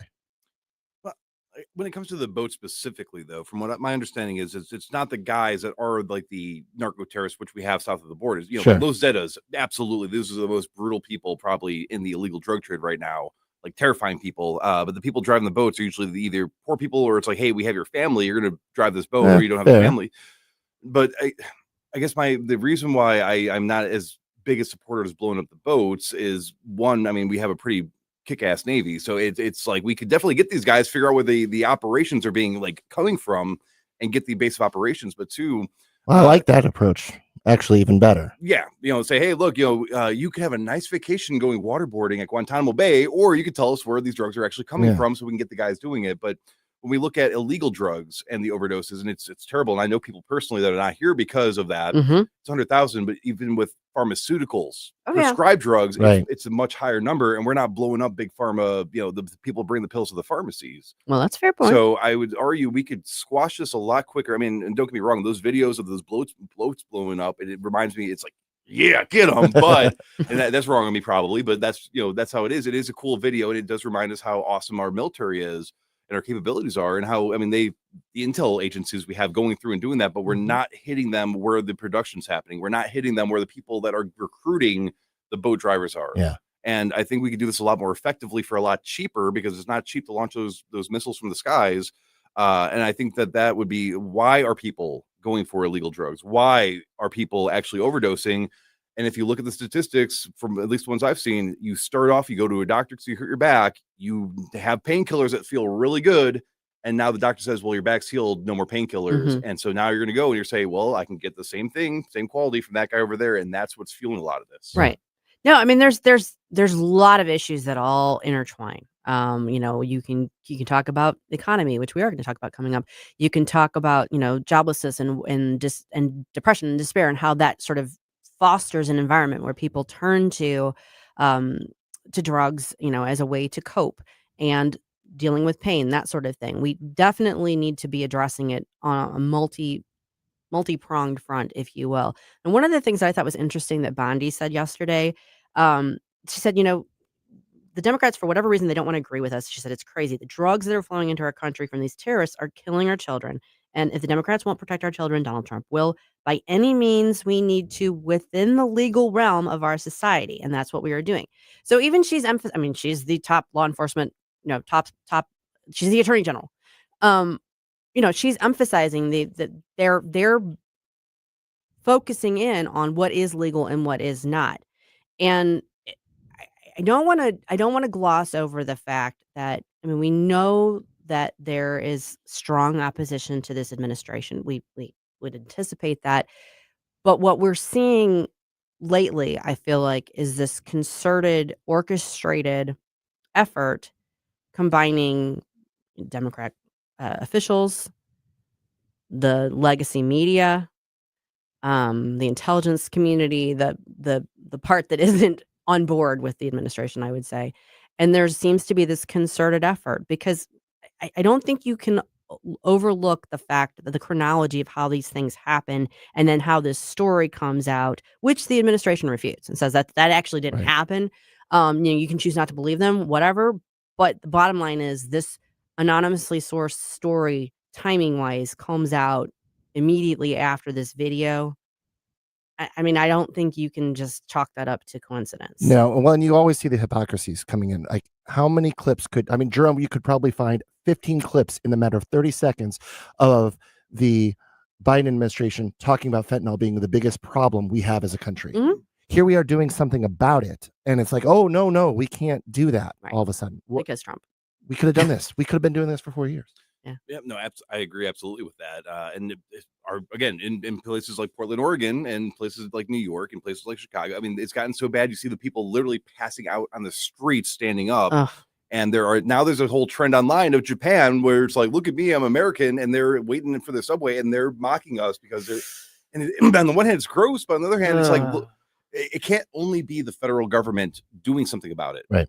Especially when you have a Biden administration specifically not doing anything about it. Yeah. And then you have states saying, well, it's your right to be strung out in the streets and kill yourself and overdose. And that's just, it really, truly hurts me to have to say that. But it's like, how am I going to be mad at the Japanese for mocking us when our own people that are supposed to be taking care of this do the opposite? Yeah. Well, I do think it's something that needs to be approached from multiple angles. And as I said, you can have colorable arguments about whether or not this particular method that's being employed is appropriate or not. But the fact that they're trying to now spin it into, it's an illegal, it's an illegal order. Yeah. It's very troubling to me. The whole situation is very troubling. Don't try to make me stop. No inspiration. You have the soul so dark. It is no more. Mike Ferguson in the morning. Let me just say this with all due respect. You really don't know what you're talking about right now. On News Talk STL.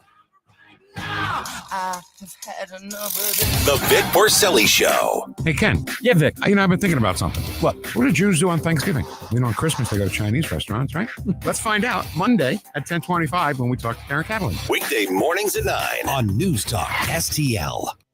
Hi, it's Mark Harder with RE/MAX Results, the largest RE/MAX franchise in the region. The summer housing market is hot, and the fall market looks to be as hot. If buying or selling a home is in your future, it is time to act now. Someday is not a day on the calendar, but today is. Call me, Mark Harder, for fast results. RE/MAX Results, 314-852-8933. 314-852-8933. And start packing. Hi, Sean Long with STL FenceWorks. Our company realized another extraordinary year of great business. I thank God for engineering our success and for this great nation and all the blessings it offers those who persevere and work hard. Second, I want to personally thank the great customers who put their faith in our company to make their home and backyard dreams a vision fulfilled. STL FenceWorks doesn't exist without you, and I'm humbled and grateful for your patronage. I also want to thank all my great employees.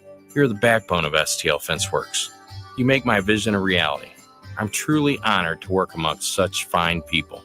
Finally, as the year ends, I want to remind everyone to take time to enjoy the season. Embrace your family and friends. Count the blessings in your life. Reflect on the important things. And don't forget the true meaning of Christmas.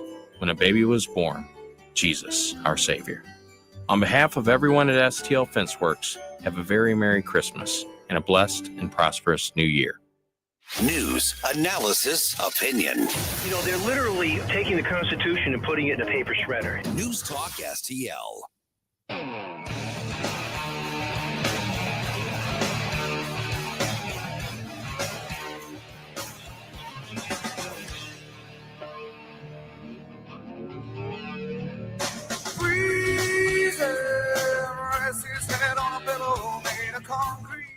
Good morning, Missouri. It's your boy, Joe Pags. I'll talk to you tonight at 10. But right now, let's get back to Mike Ferguson in the morning. I'm back in the 90s hanging out at Riverport. It will always be Riverport. I will say I understand that Eddie Vedder's politics are not aligned sometimes with ours. No. But it's such a good song. I mean, come on. When I play this to people, like, how dare you play Pearl Jam? Well, I control the board and you don't. So ha ha ha. Great album too. It's okay. I'm just reliving my fantastic. youth through it. I'm good with it. I can separate my politics from my entertainment. We all should. Absolutely. We're rounding the corner. We're on the last month now of 2025. This is the big retail season. Everyone's kind of focusing in on consumer confidence and what the Christmas buying season is going to be like. And I figured, oh, you know what? My co-host today is Chris Cooper of Serenity Wealth Management. Who better to talk to about the state of the economy, what signs are looking good, what signs are looking bad, than Chris. So Yeah. Thank you for allowing me to pick your brain. No problem. Happy to. Yeah. So I think one of the biggest questions I have is it seems like we're getting conflicting data points about the strength of the economy. There's some signs of concern. There's some signs that are somewhat, hopeful. And I just kind of want to get your take on it. Yeah. Well, quite frankly, I think a lot of that is because a lot of economists don't think things make sense. Terrorists from an economic viewpoint, or tariffs from an tariffs. We were on tariffs. We're off those now. I was like, going, where would you get that one? Tariffs are, from an economic perspective, terrible. Everyone knows this. Everyone knows this, right? It's fundamentally in our DNA to go, well, that's going to cause inflation. But we have not seen the impact of that like we thought from an economic point we would. And that is kind of causing everyone to go, well, what's going on here? Why is this possible? Because all the things that we're doing are supposed to be having ramifications that we're not seeing. Now, from my perspective, we haven't seen it yet. Okay. I do think that if the tariff kind of wars do continue or escalate, things will end up showing and reflecting in some of those numbers. But from an overall perspective, we haven't seen some of those impacts just yet. Yeah. Well, and that's been interesting. And that's one of those topics that, people feel very strongly about. I'm kind of agnostic on. I mean, I understand, I hear arguments as to both sides and they both make sense to me. And I don't have the deep economic background to be able to say definitively, like I know one way or the other. I do see the value of them as a negotiating tool and bringing other countries to the table and negotiating better trade deals. That's what I hope is the real value behind it. So I am seeing that. But then, we're saying like the market has gone gangbusters overall. And I know the market isn't everything, but like, since it's sort of a psychological beast. And that's really all it is, right? So then back to the tariffs with the market, right? Whenever we see some tariff conversations enter the news headlines, once again, what happens? The market reacts, and usually poorly. And then when the tariff kind of conversation goes away, because all of a sudden there's a great trade deal met, what happens? Everything goes back, escalates, and we get right back where we were, which is basically at all-time highs. Right. Well, I mean, we saw that in the spring. When the tariffs were announced, the market took a nose. 3-4 days of ridiculous behavior. Horrible. And then now it's kind of, it's come back and it's going gangbusters. And the economy, the markets do not know how to behave like that, because usually when we see mass sell-offs like that, it leads to longer-term recessions. I mean, the general timeline for a downturn like that is 1.5 years or so of recovery time. That does not happen in today's world. And I think a lot of the old school economic theories are a little bit at a loss for this. They just kind of don't know how to handle it. We're in uncharted territory in a way. That's right. It's kind of weird. And I think part of that is because no one has taken that stance of, hey, we need to do some things at such a high level to make the, our trade deals are so bad that we're going to go ahead and do the exact same tariff that you have to us. Right. We're going to do that to you. They're kind of pressing reset on the whole system. They are. And that's not, I'm of the opinion that, look, we've been living in a tariff society forever. We just have only seen it on one side of it. True. And that's why all of a sudden we have become much more of an import instead of an export nation. And maybe that's part of the problem. We can't control our own destiny. We have to have drugs manufactured in China and all of these other things. I think that's all of a part of what this administration, I think that's what they're trying to do. Yeah. And hopefully I'm prayerful that it will work. We I guess the Fed meets this week or next.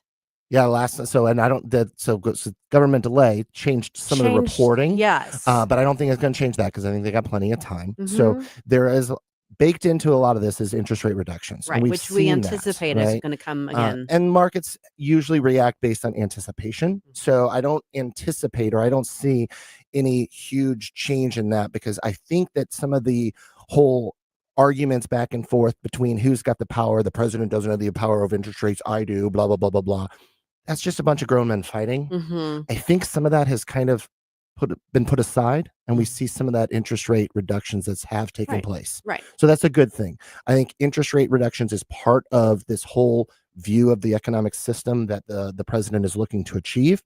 I think we're going to start seeing some of that as well, and I think everyone is looking for interest rate to be lower. Yeah. Well, and then obviously that then in turn spurs like home buying and those sorts of those Absolutely. larger purchases people are more comfortable making because they don't have those higher rates to Mm-hmm. contend with. That's important. And it's not just homes either. It's also business Well, sure. as well. Yeah. Right. So yeah. small business, right? So as a business owner, the best leverage I have to get a favorable rate to do something from a business perspective Mhm.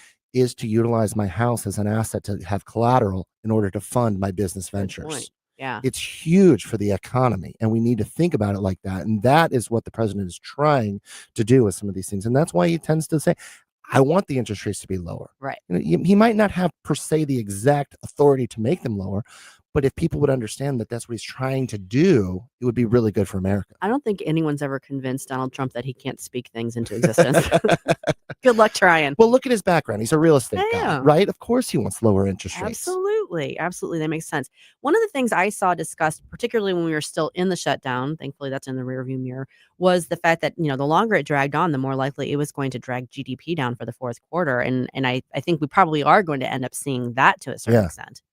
And so we are, but we are also still continuing to see a lot of growth in AI generated anything AI. You say AI and it's like amazing, right? It turns to gold. Yep. No one really even understands exactly what that means either, which is kind of scary. Yeah. But we continue to see that major growth in that sector. Mhm. And so we still are seeing a major shift in growth in the economy. The biggest challenge I still see is the debt.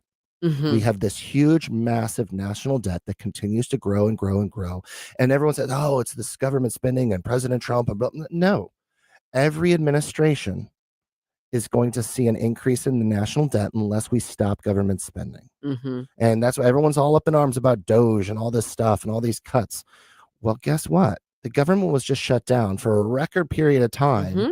And most Americans, and for those that were impacted, I'm sorry for this statement, but the vast majority of Americans were not impacted. No, not directly. I Right. mean, there might have been some inconveniences. Certainly, like air travel was starting to be Of impacted, that course. sort of thing. It's not that we weren't aware of it, but in terms of your day-to-day life, no, We you moved on. realize. And when you start seeing, I don't even think we're gonna have time to talk about it today, but like you start seeing these stories about those massive fraud schemes in Minneapolis. Sure. You realize the amounts of money, the federal dollars that are going towards different programs. The top was blown off of USAID when the Trump administration came back Yeah. in, when Doge got involved, and they started kind of weeding through all of these programs that we were spending millions, billions of dollars on, and people were going, wait a second. Is this really what we want to be spending our Right. money on? No, we don't want to me, the less the government is involved, the better. Yes. Period. Yeah. The government is an inefficient beast of an organization, Mhm. and that's okay. It is designed that way. We want it to be inefficient. We want it to be efficient when we need safety. We want it to be Mhm. efficient when we need border control. We want it to be efficient during wartime, protection, those Sure. kind of things. That's what that's when it matters. But I want the government to continue to be inefficient because I don't want it to do anything that we don't want it to do. Yeah. Now, one of the things, I'm also with you on the fact that the tariff for all intents and purposes have been consumer taxes on imported goods. I mean, Which is the worst kind of inflation you can possibly have. yes. And what I was hoping it would be is that we were going to charge the companies to import them to us, which I think a lot of people still think that's how it works. Yeah. But I have heard the argument, well, okay, we can maybe temporarily put the free market idea on hold because we need fair markets because, when you look at the way that other nations deal with us, they're tariffing all of our goods and they're making it more expensive and Right. they're really destroying international competition, but then they want to have the benefit of being able to compete with our companies. What would be the response to that? Well, and they tax. Every country taxes their citizens differently, right? So other countries use tariffs as a generation of revenue so that they can fund their governments, right? And fund how they operate. So you can't necessarily compare tariffs from one country to another other than how it impacts us, right? So this is why I always look at this as the president is trying to use this as a negotiation tool to give us the ability to be more competitive, okay? Now, the other thing that this is why it's always a multiple faceted approach with President Trump, right? He wants to spur economic growth in the states. So what do tariffs do? They increase the cost of imports, encouraging you to potentially bring those things back to the states. True. Now, if that happens, that's going to be great for job creation, all of those kinds of things, which is wonderful. But those things take time. Yeah, that that's is a not an overnight. long-term thing. You're not going to right? see the Right. effects of that for Right. a long time. Which I love that he's thinking long-term as well, right? Because most politicians, quite frankly, do not. True. And this is where I always go, man, I'm okay that he ruffles some feathers from time to time. But be careful with how many feathers you ruffle, because we need to make sure that we continue to win the midterms. We need to continue to win so that we can make sure we stay on this path from a long-term perspective. We needed to be strategic ruffling. Yes. Right? Yeah. That's right. Up next, we're going to be joined by Congressman Bob Onder, and we're going to talk with him and get his thoughts on the D.C. National Guard attack and much more.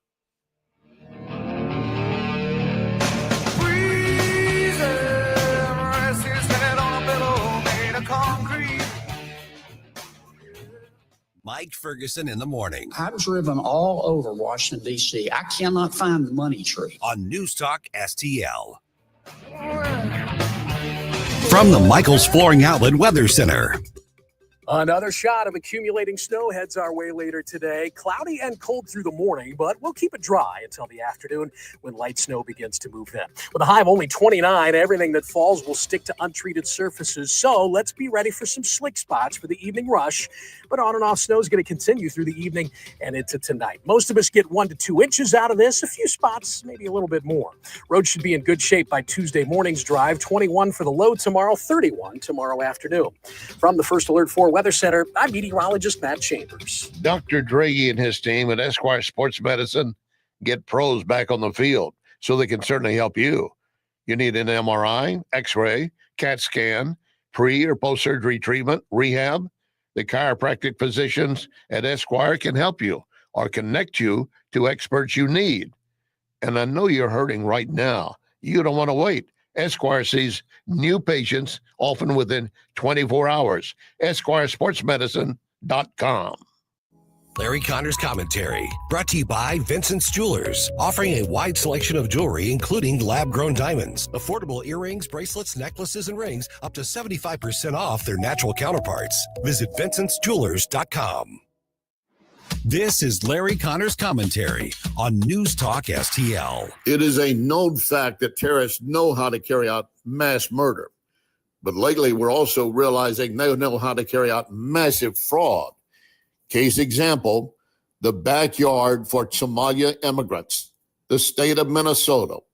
City Journal, which is a conservative think tank with Manhattan Institute, focused on just autism fraud.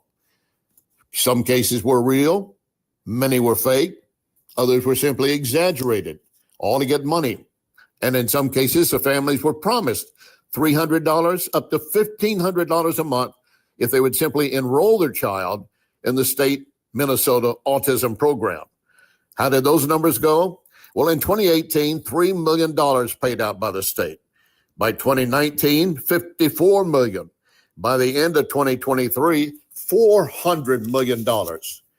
The money went not just to help with any autism care, but deprived other kids who did need it. And of course, the money went back to Somalia, supporting Somalia terrorists. At one point, 1 out of every 16 4-year-old Somalian children diagnosed with autism. That's triple the average. What a scheme. Rob from the needy and those who need the help, and give your money to the terrorists. Get more Larry Connors on Larry Connors USA. Tonight at 6 on News Talk STL. I want to tell you more about Wellington Environmental's dustless blasting services. Wellington can blast paint, grease, graffiti, even stripes off parking lots. Truly amazing and powerful. But can Wellington blast something more sensitive? Yes, Wellington can use dry ice to blast soot and odors off smoke-damaged surfaces right after a fire. Currently, Wellington uses dry ice to clean mold off wood inside a home. Why? Well, dry ice immediately disappears, turns into a vapor. That means no mess to clean up, no damaged surfaces. You need to check with Wellington, always researching and practicing with new, better, faster, safer equipment and products for you. And it's very easy to schedule an estimator for your next project. Call Cindy, 314-644-4930, 644-4930.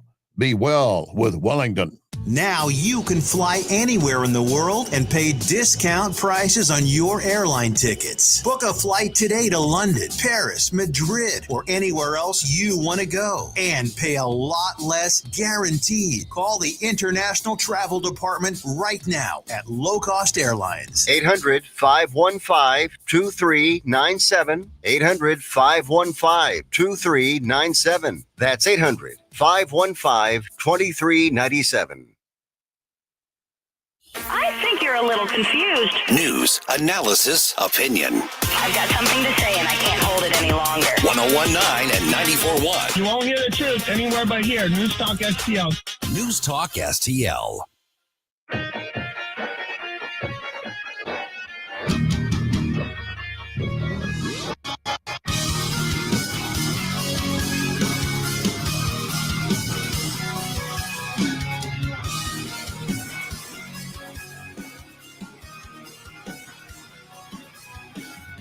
Hey everyone, this is State Senator Nick Schroer. I am the host of Stand and Fight every Sunday night. Right now, let's hear more of Mike Ferguson in the Morning Show here on News Talk STL. Welcome back to the Mike Ferguson in the Morning Show. Susie Moore filling in for Mike today, and I've got Chris Cooper here with me, and we are pleased to be joined now by Congressman Dr. Bob Onder. Bob, welcome back to the show. I'm so glad to have you on. I hope you had a good Thanksgiving, but obviously one of the things I really wanted to talk to you about was this horrific attack in D.C. last Wednesday, and I just wanted to kind of open the floor up to you and get your thoughts on what happened and where we go from here. Yeah, Susie, good morning. Great to be back. Yes, it was really just a horrible occurrence. It was an ambush-style attack against two of our National Guardsmen, apparently with a revolver. He shot both of them, one of whom has died. And, and it could have been a lot worse, but for the heroism of an unarmed National Guardsman who attacked the assailant with a pocket knife, and then another guardsman shot the assailant. We're hearing reports that the assailant, of course, was an Afghan national. He yelled Allah Akbar as he was doing the attack. It's said that he was radicalized here in the United States after leaving Afghanistan. But look, this is just emblematic of the non-existent vetting by the Biden administration. This Afghan allegedly did work alongside American forces. But who knows? Was he in it for money? Was he radicalized all along? Was he an Al-Qaeda, a Taliban embed in American forces? We just do not know. And I fully support President Trump's decision to pause all Afghan asylum processing. Yeah. So Congressman Bob. So you've got some cool upcoming hearings I was looking at here, and one of them is specifically about pension predatory practices and stopping some class action lawsuits that are really there about abusing workers' retirement funds. And obviously in the financial industry, this is something that is really important to the people I help. Yeah, that is an important issue, because it really is really people depend on these financial instruments, their retirement savings plans for their retirement, their well-being, their health care in retirement. So it's really despicable when bad actors prey on people who, by and large, your average American does not know the ins and outs of different pension and retirement savings options. So it is really important that if the industry cannot police itself, that Congress work to protect investors. I know and there's going to be a whole series of hearings this week on the Hill that y'all are back and in session. And one of those looks like is going to be about balancing the federal budget. Yes. Is that something, can we hope for a balanced budget amendment? Is that something we're working towards? Well, Susie, we certainly need one. Article 5 of our Constitution says that there are two ways to amend our Constitution. Either 2/3 of both houses of Congress have to vote to submit a balanced, any amendment, but a balanced budget amendment to the states, or 2/3 of states have to call for a national convention to do the same thing. And after either of those options, 3/4 of states must vote to ratify the new amendment. And really, really all the amendments to the Constitution have been done that first way by 2/3 of each house voting to send a balanced budget amendment to the states. Heaven knows we need a balanced budget amendment. We have a $1.8 trillion deficit this year. Basically the government takes in about $5 trillion a year and spends about $7 trillion. And this is obscene. We now have a $38 trillion debt. Our interest on our debt is more than our defense budget. And if we wonder these days why young people can't afford to buy houses, it's because the government is competing with them for investable assets. Let's face it, if one is an investor, do you want to invest in a 25-year-old's home mortgage or in a treasury bond guaranteed by the federal government? So we're crowding out private investment. We're feeding inflation. The affordability crisis we're seeing now, by and large, is fed by inflation. And I enjoyed your discussion earlier, but what we don't see is what could have been with different fiscal policies, and I think even lower inflation and better affordability. But yes, I strongly support a balanced budget amendment to our Constitution. We badly need one. Gosh, couldn't agree with you more on any of those topics for sure. Now, so one of the things that you've got an upcoming hearing on as well is regarding bias in the Truman Scholarship Program. So talk a little bit about what's going on there and what you're trying to accomplish. Oh, I apologize. I'm not sure I've seen the committee notes for that program. I'm not particularly familiar with that. I apologize. I'm happy to update you later after the hearing. Yeah. Well, let's talk about something a little bit more that you probably are familiar with. I don't know if you know that the ACA subsidies have expired. Yeah, I bet he's aware of that. December 31st. Yeah. So where are things headed? What's your stance there? And what do you think about this whole notion of trying to go into a more, government-run healthcare system? Yeah. Well, that is the problem. Too many policies especially over the past 15 years with the passage of Obamacare in 2010, have pushed us more toward a government-run healthcare system, a system where the government tells us what kind of health insurance, what kind of insurance coverage we have, as opposed to allowing the market and consumer choice to drive healthcare purchasing. We've seen, just in the year after the Obamacare exchange subsidies took effect, which was 2014, just that very year, insurance premiums went up 47%. They've gone up 98% since then in the last decade. And let's be very clear, if these subsidies everyone is talking about, if they expire, we will still exchange plans, Obamacare exchange plans will still be 78% taxpayer subsidized as opposed to 88% right now. What we'll do by allowing those subsidies to expire, we will end the massive amount of fraud that's occurring in this zero premium subsidy plan. Now, many of those who are now have zero subsidies will still be able to get insurance for less than $50 a month. So I want everyone, all your listeners, to think about that. They will still be able to get health insurance for less than $50 a month. Probably most of your listeners pay a lot more than that. Well, And Medicare we'll alone also is more than eliminate that. So exactly, and we'll also eliminate this practice of subsidizing people making $500,000 or $600,000 a year. Most of all, though, we'll get rid of the fraud in that zero premium category. In West Palm Beach, Florida, just last week, 2 insurance brokers were charged by the Justice Department with defrauding the government of $233 $1 million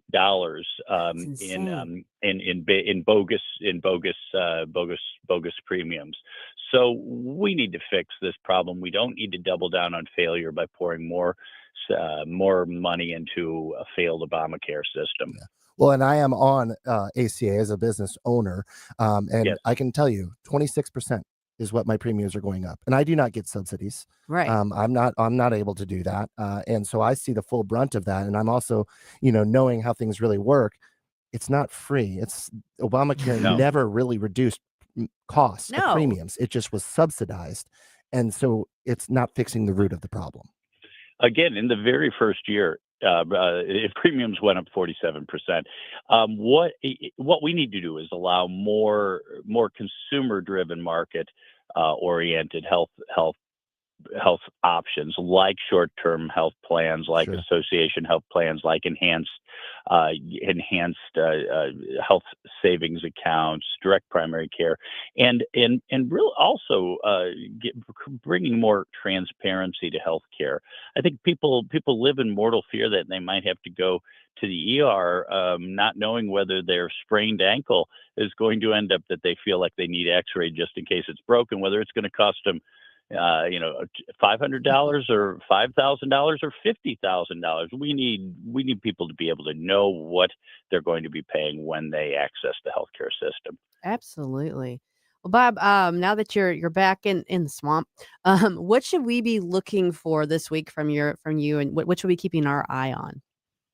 Yeah, well, this evening I will be leading a so-called special order, about an hour or so of discussion on this topic of healthcare, Right. of healthcare, what we can do to really improve affordability in healthcare. As I mentioned in the Constitution Committee under the Judiciary Committee on which I serve, we'll be having that hearing about a federal balanced budget amendment. And then we'll be in transportation. We're going to be having a hearing on aviation safety, which actually ties into my Rotor Act, which is an aviation safety bill that I'm carrying. The House counterpart, Senator Ted Cruz, is carrying the Senate counterpart of that important bill. Fantastic. Well, we'll be keeping an eye out for all of that. We appreciate you joining us on this bright and early Monday, Bob. Have a great week. Have a great week. Thanks, Chris. Thanks, Susie. Thank All right. There's plenty of not so great news. We've been talking about it, but we're going to change things up a little bit and talk about some good news coming up next. Easy good news.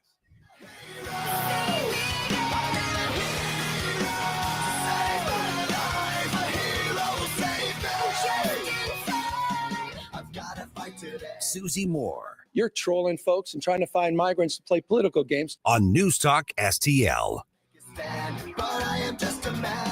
The Herzog Foundation is the vision of its founder, Stanley Herzog, and it exists to promote quality Christ-centered K-12 education nationwide.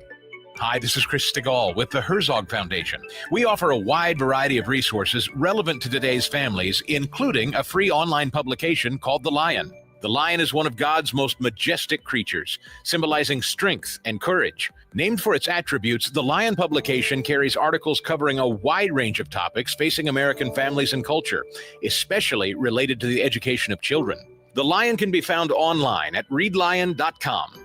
That's READ lion.com. Sign up for The Lion at readlion.com and find dozens of must-read articles published every day.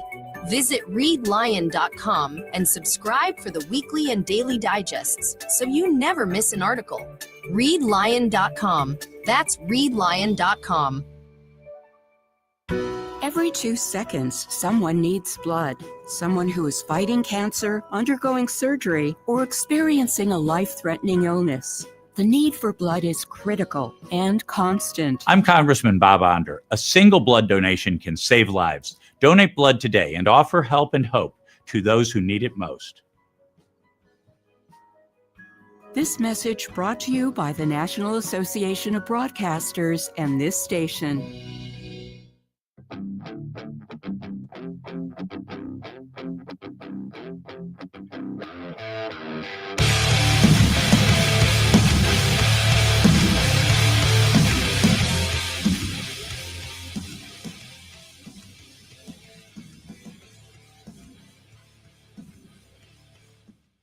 Hey guys, Billy Crow here from Jeffco Patriot Radio. Hope you had enough time to freshen up your coffee, because now we're back with Mike Ferguson in the morning. Welcome back to Mike Ferguson in the Morning Show. Susie Moore here with you. Got Chris Cooper here with me. Got Jerome here with me. And I'm about to tell you something good. Tell me something good. Love this first one. So an off-duty paramedic rescues a 7-year-old girl from a Thanksgiving fire. A quick-thinking off-duty paramedic rescued a young girl from a burning home in East Hollywood Thursday night, authorities said. Richard Racinos was driving home from his family's Thanksgiving dinner around 11:30 p.m. when he noticed a bright glow in the sky on West Oakwood Avenue. As he got closer, he saw flames shooting upward and embers drifting across the street. Racinos, a trained paramedic, arrived before fire crews and initially believed everyone had escaped, but then he spotted a 7-year-old Savannah standing on the porch as the fire intensified. He zipped up his leather jacket for protection and ran toward her. Considering the circumstances, I saw my opportunity for a quick grab and go, quick exit, and everything went well, Racinos said. He carried Savannah away from the flames and passed her to another bystander who stepped in to help. He called it a split-second decision he would make again in a heartbeat, adding that it was a big relief for everyone. Moments later, firefighters arrived and helped the rest of Savannah's family get out of the home safely. She spent the night in the hospital being treated for minor burns to her feet and has since returned home. Los Angeles Fire Department said on social media that crews responded to a reported tree fire that had begun to threaten a 2-story duplex. They found 2 large trees fully engulfed and upgraded the incident to a structure fire to protect the home and extinguish the flames. Damage was largely limited to the outside of the residence. The family's car parked outside was destroyed, but the home itself remains intact and habitable. No additional injuries were reported. Racinos said he has long hoped to become a firefighter and that Thursday night's rescue strengthened that goal. Good job. Love it. Tell me something good. All right, this is a sweet story. It was our Feel Good Friday story on Red State. I just wanted to share this. 2 teens who were in ICU at the same hospital get engaged 7 years later. In 2018, Zach Zarambinski and Isabel Richard were rushed to Regions Hospital in St. Paul, Minnesota, 10 days apart. On October 27th, 18-year-old Zach collapsed on the football field during a game he was playing at Murray Hill High School. On November 5th, Richard, who was 16, was driving home from her grocery store job when she swerved to avoid being hit on a rainy road and rammed into a tree. So after Zach awoke from his week-long coma, he spoke at a news conference about his injury and the care he received at the hospital. By chance, that interview was on television in Isabel's hospital room. And though she was still in a coma and unable to see it, her mother, Esther, watched closely. She later approached Zach, hoping her story might offer a glimmer of reassurance.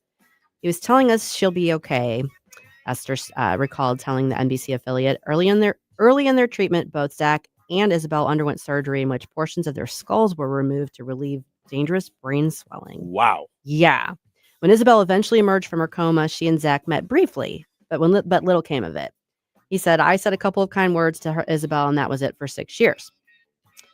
It took time for them both to rebuild their lives. It took almost 2 years for Isabel to be able to fully walk again. Yeah. Zach went through several more surgeries and had to overcome epilepsy, which prevented him from driving. The young people had no idea that their mothers were not just praying for and supporting their journey, but working behind the scenes to keep these two in each other's worlds. They stayed friends on Facebook, they stayed in touch, and they finally got them together for a family dinner. And this time, sparks flew. He asked her for her phone number. They went on a date, and from there, the story truly began. As their relationship grew, Isabel reflected on how perfectly they balanced one another. It's opposite sides of our brain. So it's kind of like we complement each other in that way. Things that I'm bad at, he's good at. As Zach and Isabel's relationship began to flower, they decided to start a podcast together called Hope and Healing, where they tell their full story. For episode number 5, Zach arranged with the hospital and staff of Regents Hospital, some of whom had cared for them back 6 years ago, to be part of the very special episode in which he proposed. Now, I've heard of couples swapping out like their SIM card trays. Mhm. Do you think they did that with the skull fragments? I don't think so. I don't know. This one's a quick one, but I wanted to remind everybody this great story. It actually goes, it's on its 10th year. Tell me something good.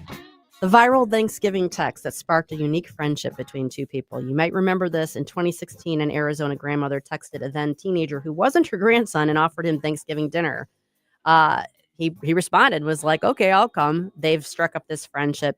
So we got Jamal Hinton and Wanda Dench, who've now been friends for over 10 years and been celebrating their Thanksgivings together all these years. And now they've turned it into an opportunity to be a fundraiser. What a fun way to celebrate Thanksgiving. Beautiful. Yep.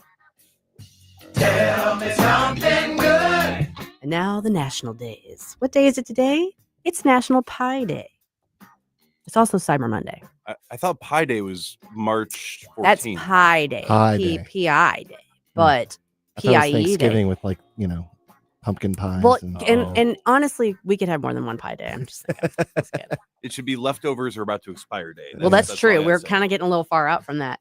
Tomorrow is National Mutt Day. It's also Giving Tuesday. So if you've got a little bit of charity in you, don't forget to take advantage of that tomorrow. Wednesday is National Roof Over Your Head Day, which I guess is maybe kind of speaking to the homelessness issue, maybe. I don't know. We should all be thankful for the roofs we have over our head. It's also National Package Protection Day. Yeah. Look out for the porch pirates or something. That's kind of unfortunate that they had to make that a national holiday. It's subject to interpretation too. Thursday is Santa's List Day, which makes sense. It's also National Sock Day. All right. And I saw this. I forgot to put this on there, but I think it's also National Dice Day. I don't think it's going to be Loaded Dice Day, but it's National Dice Day. Need to get some cool socks for this week. Right. Yeah. Break them out Thursday for sure. And then Friday is National Bartender Day and National, well, let me back up. It's National Bartender Day. There's a reason why it is. Oh? Because it's also National Repeal Day, which commemorates the day Prohibition ended in the United States. It's still very odd to me that we had to sign an amendment saying no more liquor, and then we realized that's a very bad idea. Sign another amendment saying okay, liquor.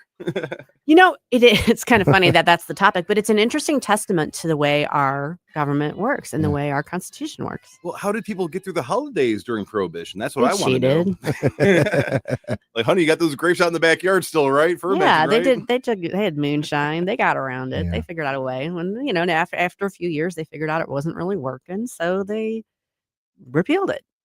But I mean, that when you think about it, that is a testament to America. How so? Because the Constitution worked the way it's supposed to work. They made an amendment. They tried it out. It didn't work.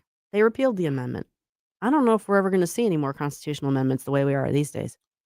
Yeah, it is weird to think because it doesn't take like 2/3 majority to actually. I was just thinking about that. I don't know what this is. It 2/3? Yeah. I know it's. It's 3/4 of the states, I think. Yeah, it's a lot. It's a lot. I cannot imagine. I should know this. It's bad. I was going to put you on the spot, but I know I should know this. Yeah, I cannot imagine anywhere close to that being No. with our current political climate. No. Well, in the meantime, get out there today and celebrate National Pie Day. There you go.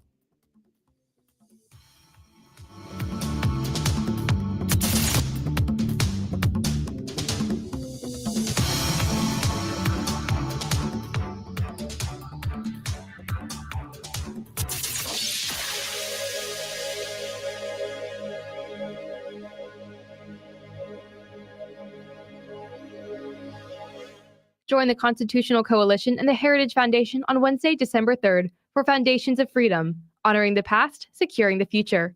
Constitutional scholars John Malcolm and Brenda Hefera highlight a panel discussion reflecting on the vision of America's founding fathers and the enduring significance of the Constitution. That's Foundations of Freedom, Wednesday, December 3rd at the Frontenac Hilton. Reception begins at 5:30 p.m. with discussion at 6:30 p.m. RSVP at constitutionalcoalition.org. Paid for by the Heritage Foundation. The Vic Porcelli Show. That guy over there is Stan Clement from Roots Plus. Why is it when you cut down trees, nobody says timber? Well, I hadn't thought about that. I guess it's like on the golf course. Most people don't yell for. I think it's after you make your drive. Maybe that's the problem. I think look out would be a better warning than for. Vic Porcelli, live and local, weekday mornings at 9 on News Talk STL. For over a century, local broadcasting has evolved with the needs of the community. We move past the stigmas of opinion journalism and bring the most relevant news on air, online, and on the go. You have trusted us with your news, sports, weather, and entertainment. Trust us to keep moving with you. Text radio to 52886 and tell Congress local broadcasting is here to stay. KLGY HD3 Clayton, K270BW Belfast, KNBS Bowling Green. This is News Talk STL at 1019, 94.1. And based on what we've seen so far with holiday shopping, there are predictions it will be a record-setting day with sales easily in the billions. Adobe Analytics estimates U.S. shoppers will spend $14 billion online today. That's 6% more than last year. Consumers already exceeded Adobe's forecasts by spending nearly $12 billion online on Black Friday and another $6 billion Thanksgiving Day. Deals on electronics and apparel are expected to peak today, but analysts say rising retail prices may contribute to any record sales figures that materialize. I'm Mike Hempel. Presidential envoy Steve Witkoff is off to Russia as the Trump administration works for a Ukraine peace deal. Witkoff expected to meet with Russian President Vladimir Putin. Post-Thanksgiving travel has been snarled by a big snowstorm that swept across parts of the Midwest and the Great Lakes over the weekend. Just over 8 inches of snow piled up Saturday, Chicago's O'Hare Airport. President Trump says he will release the results of a medical test he had back in October. Responding to questions about his MRI, the president told reporters, "If you want to have it released, I'll release it." He claimed the results were perfect, but added that he has no idea what part of his body was being examined. Until now, the White House has only said that the president received advanced imaging at Walter Reed National Military Medical Center as part of his routine physical examination. Greg Clugston, Washington. They were 8, 9, and 14, the ages of the youngsters who died in a Saturday shooting in a child's birthday party, a banquet hall in Stockton, California. 21-year-old also perished. The Dow futures down 219 points. More on these stories at townhall.com. They say timing is everything in the gold and silver markets, and it's true. Dennis Prager here for AmFed Coin and Bullion. Although you can buy at the right time, if you buy the wrong coins, you may not make a profit. When gold was $400 an ounce, many people were talked into buying high-grade old gold and silver collector's coins. Unfortunately, most of the people who bought these so-called semi-numismatic coins, like the $20 St. Gaudens and Liberty Head gold coins, have not broken even on their investment. Incredible, given that gold has risen approximately 525% since then. So while timing is everything, if you buy the wrong coins, the timing simply doesn't matter. Having a dealer who cares about positioning you in the right types of coins or bullion will mean more to your portfolio than anything else. That's why I deal with Nick Rovich and AmFed Coin and Bullion. Whether you're buying or selling, call 800-221-7694. That's 800-221-7694. Or go to AmericanFederal.com. AmericanFederal.com. Israeli Prime Minister Netanyahu insisting that he is innocent of corruption charges, formally seeking a pardon from his country's president. Netanyahu said the request helped. From the Michaels Flooring Outlet Weather Center. Another shot of accumulating snow heads our way later today. Cloudy and cold through the morning, but we'll keep it dry until the afternoon when light snow begins to move in. With a high of only 29, everything that falls will stick to untreated surfaces, so let's be ready for some slick spots for the evening rush. But on and off snow is going to continue through the evening and into tonight. Most of us get 1 to 2 inches out of this, a few spots, maybe a little bit more. Roads should be in good shape by Tuesday morning's drive. 21 for the low tomorrow, 31 tomorrow afternoon. From the First Alert 4 Weather Center, I'm meteorologist Matt Chambers. This hour of News Talk STL is brought to you by Stifel, serving investors for over 130 years. Contact your Stifel financial advisor at stifel.com. That's STIFEL.com. People ask all the time, who the heck is Low Cost Airlines? Well, we're not just one airline. When you're talking to us, you're talking to everyone. We are the discount supermarket for all airline tickets. Plus, we have all the airlines and always have the best prices. American, Delta, United, plus all the specialized international airlines and a lot more. And we make it easy. We guarantee you'll talk to a live human in 60 seconds. You can have the rate you need and have your trip booked in 5 minutes. Now, how cool is that? And remember, when you're talking to us, it's like talking to every single airline available with one fast phone call. All you need to do is call and find the best prices to fly wherever it is you want to go. So are you ready?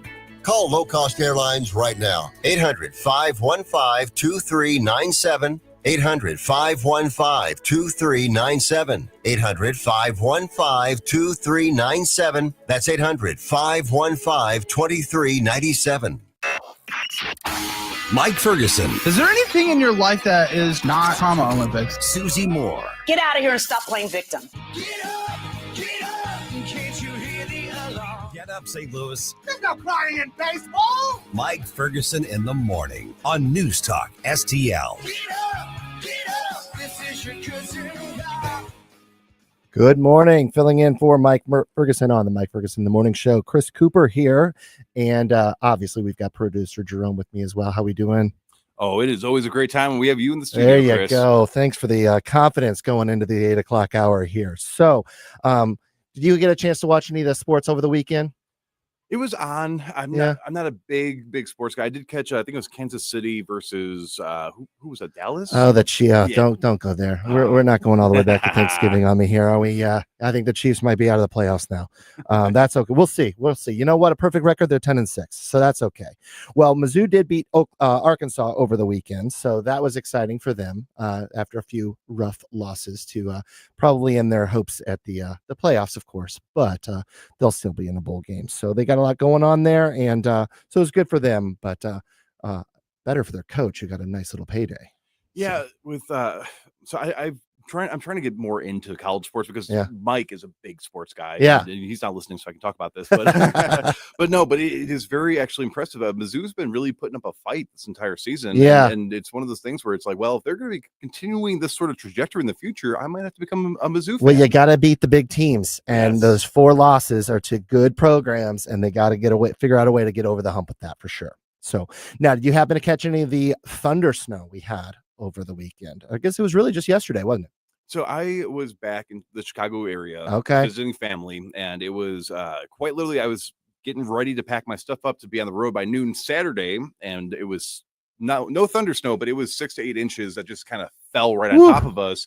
The plows came by later in the afternoon, but I'm like, it's kind of too late. I want to, tons of accidents are being reported. I'm going to wait. The next morning, same deal, about 4 or 5 extra inches of snow fell on us, and I'm like, there's no, I have a job to do. It's Sunday, so I just got back on the road. But so you had to go through it. Yeah, it was worse north too. I didn't see any or hear any thunder though. Yeah, I heard some. I'm in the Cottleville area. It was pretty cool. Yeah, I mean, you don't hear it very often. You don't get that very often, but it was a nice, big, thick snow. Fortunately, it didn't last long, but I think we got another round coming. Oh, okay. So thunder snow does not literally mean like a lightning storm with snow. Theoretically, it does, I guess, because I think with light now we need our meteorologist friends here calling us in here. Otherwise, we're going to sound really silly. But no, I think that there's a thunder you hear, and then it does actually have a nice little snow. That does sound terrifying. Yeah, it's pretty cool. Just blizzards of whiteouts. I like storms. I think they're always very fascinating. So, and then obviously on the sports front, we actually Blues have been able to pick up some wins lately. So The Blues nice actually shutout by Hofer. won? Yeah, 1-0 against the Mammoth. Last time I was at a hockey game, it was versus the Mammoth, and there was like 12 goals scored, and not enough by us. So it was not a good game, but good for them. Good that they're on the right track. And the last time that they were this bad was the year they won the Stanley Cup. So just saying. Don't give me hope. Don't give me hope, Chris. Come on. So a lot of going on the national level as well.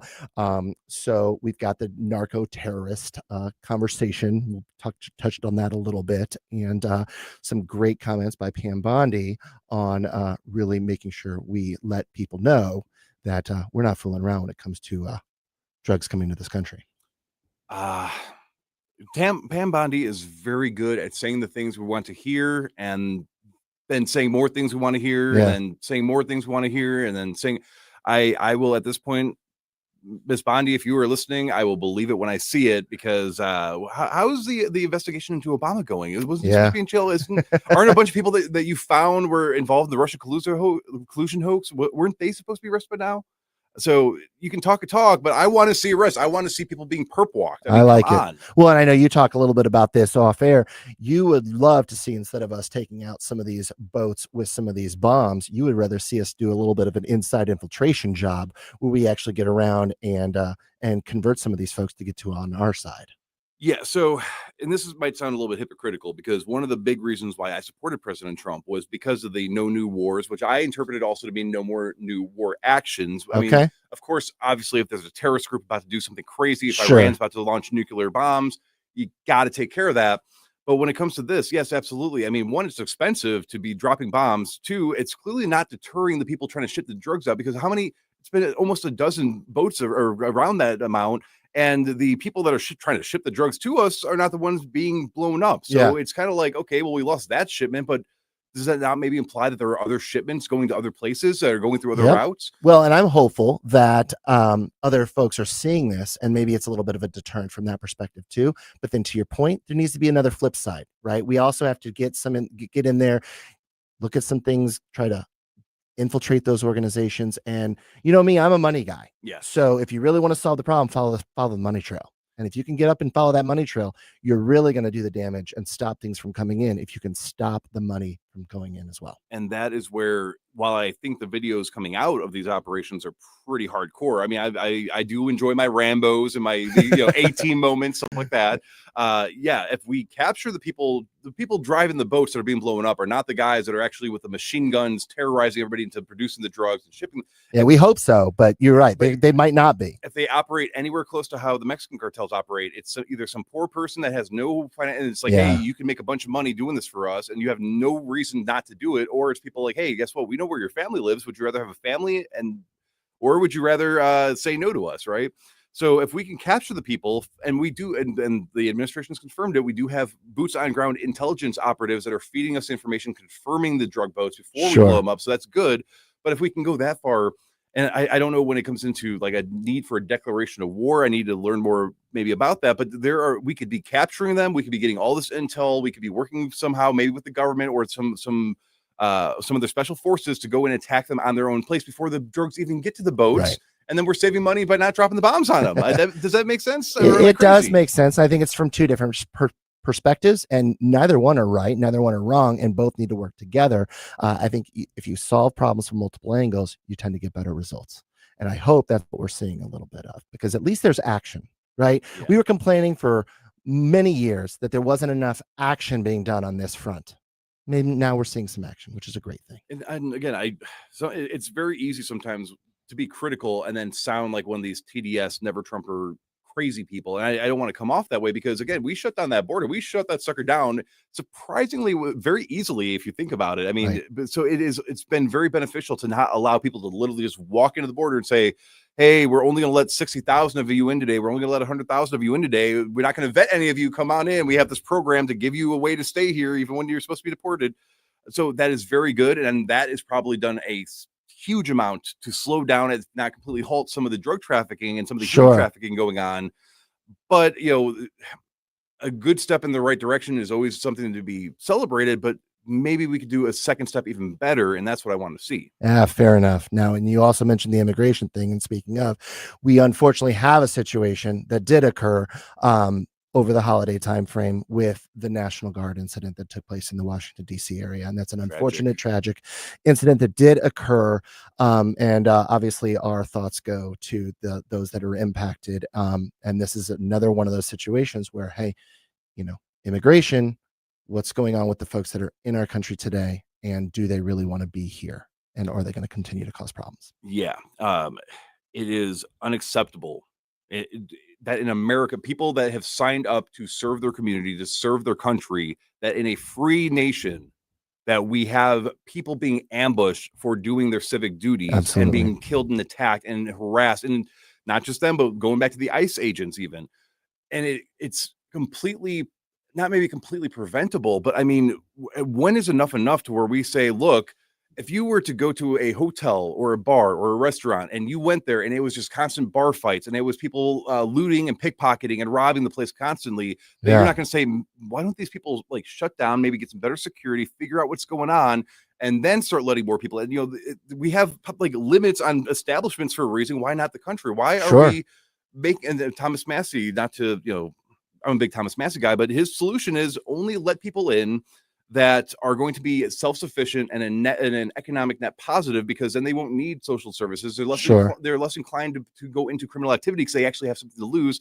And yes, I think we need to pause all immigration right now until we figure out, okay, who's here that's a good actor, who's here that's a bad actor, get this whole reform thing going on, and then we can sit there and say, okay, now that we have this figured out, now that we have the criminal illegals and the cartel members and the terrorists out of here, then we can start to talk about, okay, well, is somebody from an incompatible culture? Islam and Judeo-Christian values are just not compatible. So do we need to be allowing people here that might still have allegiances to some of the countries they're coming from? Or we used to have a lot of assimilation, right? We used to, that was one of those things. When you came to the United States, it was sure you wanted to get out of where you were, but it was for a hope of a better life, a better purpose. And you wanted to be part of that society, and you wanted to speak the language. You wanted a job. You wanted to create a family here. And now we seem to have this whole rhetoric about, no, we should be saving those people from the persecution and letting them be their own thing. Well, where is it that we can all just be part of this whole society and be really building something together? And it's all part of that. We should not be, we should be raising our own flags, right? And they should be part of that. Everyone should be part of that. The amount of people in America that are offended by the American flag is absolutely ludicrous. And going back to the attacks on the narco terrorists, the amount of people complaining about the attacks, the U.S. blowing up narco terrorists, affiliated people, and then sitting here and saying, oh, that guy who was convicted 14 times that attacked somebody and murdered somebody or assaulted somebody, they're just a victim of society. Yeah. But how dare you blow up the people that are a lot of times it's drug-related mental health, right? Yeah. So it's something's got to change, and it needs to change. And it cannot be solely the responsibility placed on the Trump administration. I think we need to really get more involved locally with government and politics, make sure that we're really getting our feet on the ground and electing the right people that have that, because they have so much going on at the federal level. But how much could we do more for St. Louis? How much more could we do for St. Louis County? How much more could we do for Missouri? Sure. And it's got to be from multiple angles as well. You've got to stop people from wanting to utilize the drugs as well. Yes. Right. Very important just as much. So, all right. So I am obviously not the one that leads this all the time. So Jerome, how much time do I have left until our next? I'll give you about 45 more 45 more seconds. I knew I was running out. See, I have this gut instinct. So, lot going on in the show today. We're going to spend a little bit of time talking about care and long-term care needs. We're going to also talk a little bit about the financial side. Jerome's going to talk to me a little bit about concerns that we have about how to invest, how to save your money, how to do so efficiently when we don't think that we necessarily can. So we'll go through all of that as we continue. You're listening to 1019 94.1 News Talk STL.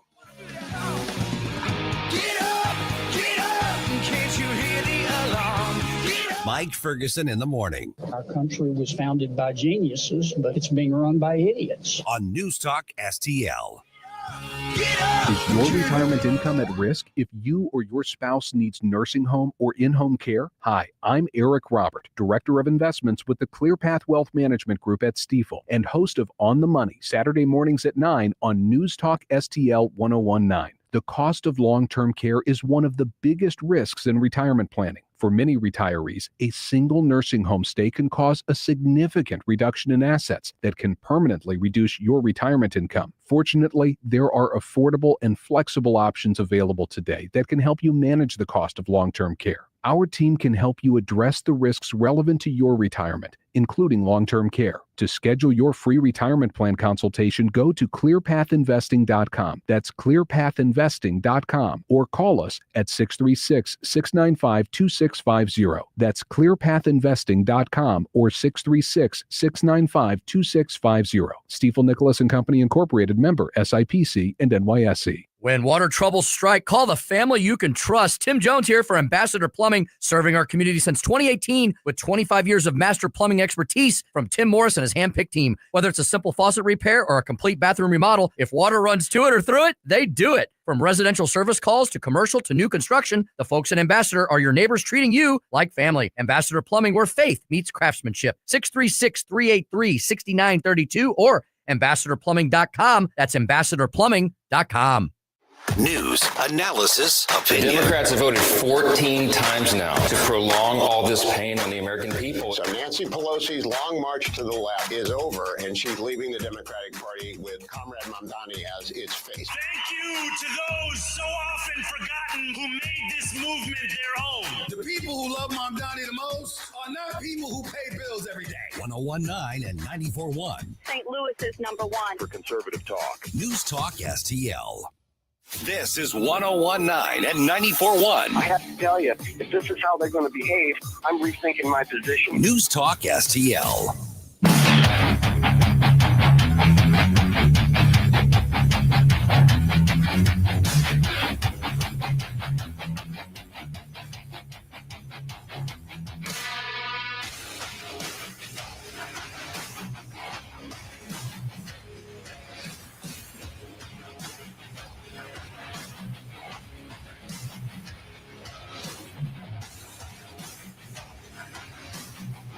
Bill O'Reilly here. Check out the O'Reilly Update this afternoon at 3:45. Right now, it's back to Mike Ferguson in the morning on News Talk STL. Good morning. Chris Cooper filling in for Mike Ferguson on the Mike Ferguson in the Morning Show. And I got to give some props out to my man Jerome here, who's just killing it with the music for me.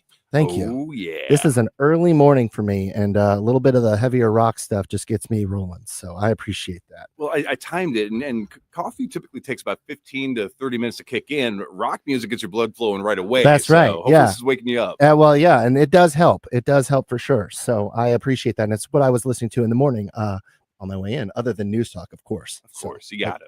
Got to make sure I still have my coffee, of course. So, but I'm not an early riser. So this is a new thing for me. Now, my wife loves it because, you know, she always says she's an early riser. So she's like, this is great. Get you out of bed. Maybe make this a habit. So. Well, good morning, Mrs. Cooper. And yeah, for the people that don't know, I mean, it is not easy to adjust when you're on the spot. Like, oh, I can fill in for them. And then the day comes, you're like, I have to be up at what time again? Yeah, you don't change your evening. You can't just go to bed. Yeah, you know, it just doesn't happen. So to sound so clear, so crisp, be able to engage in very thought-provoking conversation so early in the morning, I mean, that's really a testament to your mental capabilities. Geez. Here we go. Thanks. Well, that's the coffee. You know, it's the coffee. It's the coffee. So, all right. So let's talk a little bit about what's going on in the current economic environment, right? So it is December. The year is still not fully over. There are some things you can do to improve your financial situation, your tax situation. And those are some things that we talk about on a day-to-day basis at Serenity Wealth. So makes sense to talk a little bit about it right now as well, because we still have a little bit of time to do some things, right? You can do some things like, if you haven't thought about some charitable planning, required minimum distributions is a commonly overlooked thing. You do not want to, the deadline for that is December 31st. You got to make sure you get those in by 12/31. But there are some ways you can do that to actually give back to causes that you care about. One of those can be charitable donations using your IRAs. It actually reduces your RMD. It actually does apply to that. And it also provides a tax incentive as well, because the required minimum distribution you take is usually taxable, but it is not if you do it with a charitable donation. So nice little planning strategy. You do still have time to do some of those things. It's important to consider these things because we want our money to be used the most efficient way possible, right? Yes. Doesn't that just kind of make sense? Use your money in the most efficient way possible. Well, I mean, To a lot of people, it should make sense. I would say for people my age, you know, I don't want to give up my Netflix and Disney Plus and my Hulu and all my other stuff. Well, you shouldn't, right? That would not be efficient, right? Because you still have to enjoy today as well. There's a balancing act. Why would I put money in a 401k or IRA when I can buy Starbucks right now and enjoy today, right? Well, but Starbucks is also a little bit more expensive. So that's a perfect, and you know, plus they're on strike because baristas, you know, need to be having a union these days. But we don't need to go down that path. So, there's better ways you can save. You can do a little bit of both. You can have your morning coffee, but maybe not spend $5 on a grande or whatever. What's the big size? I don't even know. I just use Starbucks and examples. I don't like them. So, but there's a lot of things you can do, right? Because little movements do make sense. Little movements that you make today make a difference in the long run, right? So if you've got a 401k, maximizing the company match. Right? Perfect way to get what I call free money. Now, it's not free because nothing's really free in this world. Anytime you get a company match, the company is paying for that free match, but you're getting that benefit. And if you don't contribute to a 401k and you didn't get that match, that company is just not going to pay that. So get your free money where you can, because there's not a lot of ways to do that. And free money outside of a 401k or a matching contribution within a 401k is a wonderful way to make sure you're paying for that retirement that you do deserve. Now, most of what I actually have learned about finances and investing came from working with Mike Ferguson. He got me a couple fantastic books to help me reconceptualize my life back together. So because it is December, officially December, we have 1 month left into the year. Is there such thing as starting too late in the year to really say, hey, let me start making contributions? Or would it be beneficial to say, well, I've got this money. I know tax season's coming up. I might owe some taxes. So let me hold on to this until the year flips over and then begin my journey. Where would you balance between that? Well, you know, they always said that the best time to plan was yesterday. But the second best time to plan is today. Okay. So I'm not a big believer in waiting on anything, especially not planning. Now, it might make sense to put that plan into action effective January 1st, but you still put that plan in place today. Does that make sense? Understand what your options are, especially year-end is a perfect example. We have a hard cutoff on some things at 12/31, right? That's a hard cutoff. Not on everything, but it's a hard cutoff on a lot of the different things. So employee contributions to a 401k plan, for example, that is 12/31. Tax savings is typically 12/31. IRA contributions, on the other hand, those are not until April 15th or whatever the tax deadline is. So you technically can make contributions to some type of accounts prior to even into 2026, and it still affect your 2025 contribution limits. So there are some things you can do. The question becomes which one's right for your situation. Now, because and again, I'm not a tax expert, which is why I'm appreciate somebody with a financial mind like you to help me kind of make sense of this, because you sometimes can go on Google and then you think you understand things a lot better than you do. Right. Well, it's hard to give advice on a Google type of a situation. Yeah. Right. So let's say, because I know at a certain income bracket, you actually get a tax return, and then if you, depending on what you do in your side gigs and stuff, you can actually end up owing for the year. So if you, during this time of year, when people are starting to think about what their tax obligations might be, and if they're going to get a return or if they're going to have to pay some, I like the idea you don't wait until New Year's Day to come up with your New Year's resolution. But is it better than, like, which situation would be better to start contributing? If you owe taxes, would it be better to start putting money into these accounts? Yeah. Or if you know you're going to get a refund and say, well, I'm going to use that refund and put that into my account. So I'm going to give the general idea of the terrible answer of it depends, right? It depends on your unique situation, right? So helpful. Thanks. I know, right? I know. We can give guidance to any individual once we know the right situation, the right facts, right? Every situation is different. I'll tell you an example for me. I spent last weekend doing tax planning work. I know I have a very exciting weekend, right? I geek out about this stuff. I enjoy doing that, but it gives me that peace of mind to know, hey, am I hitting the things that I need to be thinking about? Because I know that 12/31 is a deadline. So I wanted to go, hey, what does this look like for me? What is my tax liability going to end up being? And so this is a math exercise. You can estimate it. Okay, I do that with people all the time. I look at where our paychecks are. I figure out what this looks like. Our tax code is admittedly complicated, but it's not rocket science. We have the ability, and I have some tools that gives me the ability to do a little bit more efficiently, and obviously the knowledge. So we have the ability to estimate where our tax liability is and go, well, does it make sense to do a Roth contribution or a traditional contribution, for example? Do I need to do something prior to 12/31, or can I wait until January, February, March, or whatever that time frame might be, right? It just depends on that specific situation. But the planning is important because it gives you the ability to understand, here's where I am, here's what I'm seeing, and are there things that I should be doing prior to a cutoff of year end that can make a difference to what I might owe in April, right? Okay. And then follow up to that. And this probably will be another depends, but to your best estimation, so I know people personally that they have a little bit of economic anxiety, meaning, they hear about tariffs on, tariffs off, tariffs on, tariffs off. And they're worried about how that might affect them. They're worried about some of the things we're seeing with, the CPI keeps going up, each month, and it's making it harder to spread those funds out. So they're not really maximizing their contributions to some of their investments, even when it comes to just the stock market alone, Sure, or any of the sort of those things. So if somebody is like, I know I need to start preparing for my retirement, but with how unstable it feels, even if it's in paper more stable, but it feels to me as though I might have some economic anxiety.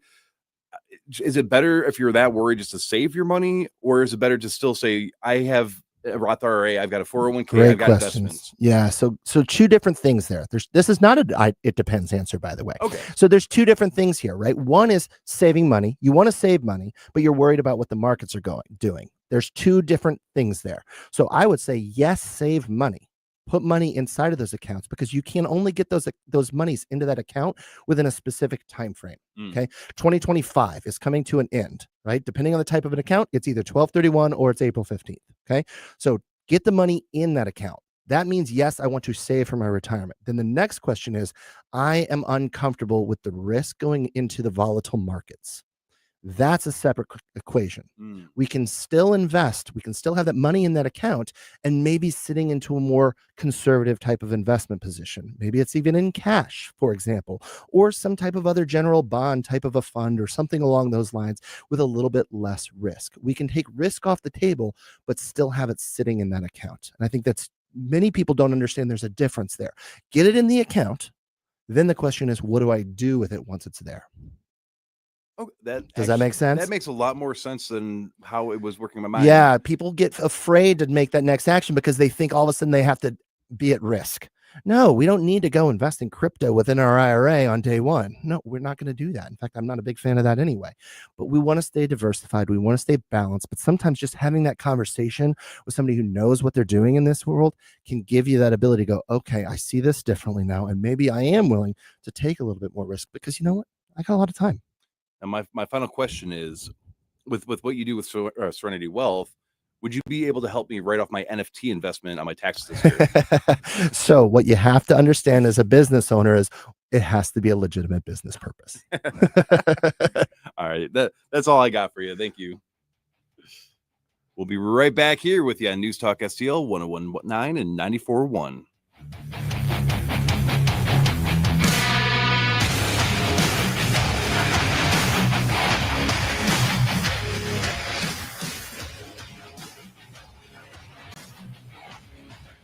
Mike Ferguson in the morning. People talk about federal money as if it falls from heaven. We thank heaven for it, but it came out of people's pockets. On News Talk STL. From the Michaels Flooring Outlet Weather Center. Another shot of accumulating snow heads our way later today. Cloudy and cold through the morning, but we'll keep it dry until the afternoon when light snow begins to move in. With a high of only 29, everything that falls will stick to untreated surfaces. So let's be ready for some slick spots for the evening rush. But on and off snow is going to continue through the evening and into tonight. Most of us get 1 to 2 inches out of this. A few spots, maybe a little bit more. Roads should be in good shape by Tuesday morning's drive. 21 for the low tomorrow, 31 tomorrow afternoon. From the First Alert 4 Weather Center, I'm meteorologist Matt Chambers. Fox News commentary with David Marcus next. If a Lenovo computer for your business is on your holiday list, don't shop around. Just go directly to the source, Lenovo.com. You'll find exclusive deals on the PCs you want for your business, like the ThinkPad X9 14 Aura Edition and Yoga 7i 2-in-1. So avoid all that shopping chaos and price comparing, and just go directly to the source, Lenovo.com, where PCs are up to 50% off. That's Lenovo.com. Lenovo. Here's David Marcus. The postmortems for Republicans' lackluster results in elections in New Jersey, Virginia, and beyond are in. And while pet theories abound, there's one thing almost everyone agrees on. In the age of President Donald Trump, the GOP does not fare well when he's not on the ballot. The question for Republicans in tough congressional campaigns across the country is how they can symbolically get Trump on the ballot and, more importantly, get his often reluctant voters to the polls to fill out said ballots. The best way to achieve this goal is an idea that Trump himself has floated, a midterm national Republican convention that showcases the party's achievements under Trump's second term and that makes it crystal clear that Americans won't just be voting for Congress, but for Trump's agenda. Letting Trump be Trump might not just be the best strategy for Republicans in 2026. It might be the only one. For more commentary like this, go to foxnewspodcast.com. Hey, Columbo here for Rockwood Charcoal. Rockwood is made from 100% pure Missouri oak and hickory, so you're cooking with the best and supporting local industry and a local business all at once. There's over 100 area Rockwood retailers. Find yours at rockwoodcharcoal.com. Connor Roofing. You can count on Connor. Connor Roofing is now a 2-time winner of the National Best of the Best Award for customer satisfaction for roofing, storm damage restoration, siding, gutters, both residential and commercial. Please visit ConnorRoofing.com for an estimate. And remember, you can count on Connor. Rhino Shield is engineered to outlast paint, formulated to outsmart the elements. Rain or shine, sleet or snow, mold or mildew. Our home exterior coatings intelligently designed to stand up to Mother Nature. Call 877-25-RHINO or 877-25rhino.com. Since 2003, Wounded Warrior Project has helped post 9/11 veterans adjust back to civilian life. Through specialized programs, they begin healing their bodies and minds while regaining a sense of camaraderie. Learn more at woundedwarriorproject.org/possible. If you have a phone, you have a radio. Yes, I listen on my phone. Download the all-new NewsTalkSTL app. Love the all-new NewsTalkSTL app. It is awesome. And listen anytime. Love the NewsTalkSTL app. Anywhere.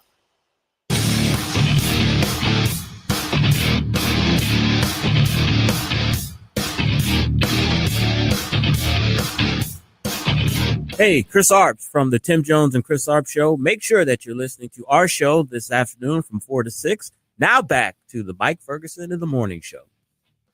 Good morning. Man, we got the music on this show. This is nice. Vic just walked in. He's going to hear me on this and go, man, I need to step up my music game for Mr. Cooper. That's what I'm hoping. So I filled in for Vic's show at one point, and we actually had a caller say, I didn't realize it was me from the Mike Ferguson show. It said, I just want to let you know you've got better music on this show than Mike has on his. And I'm like, I am going to.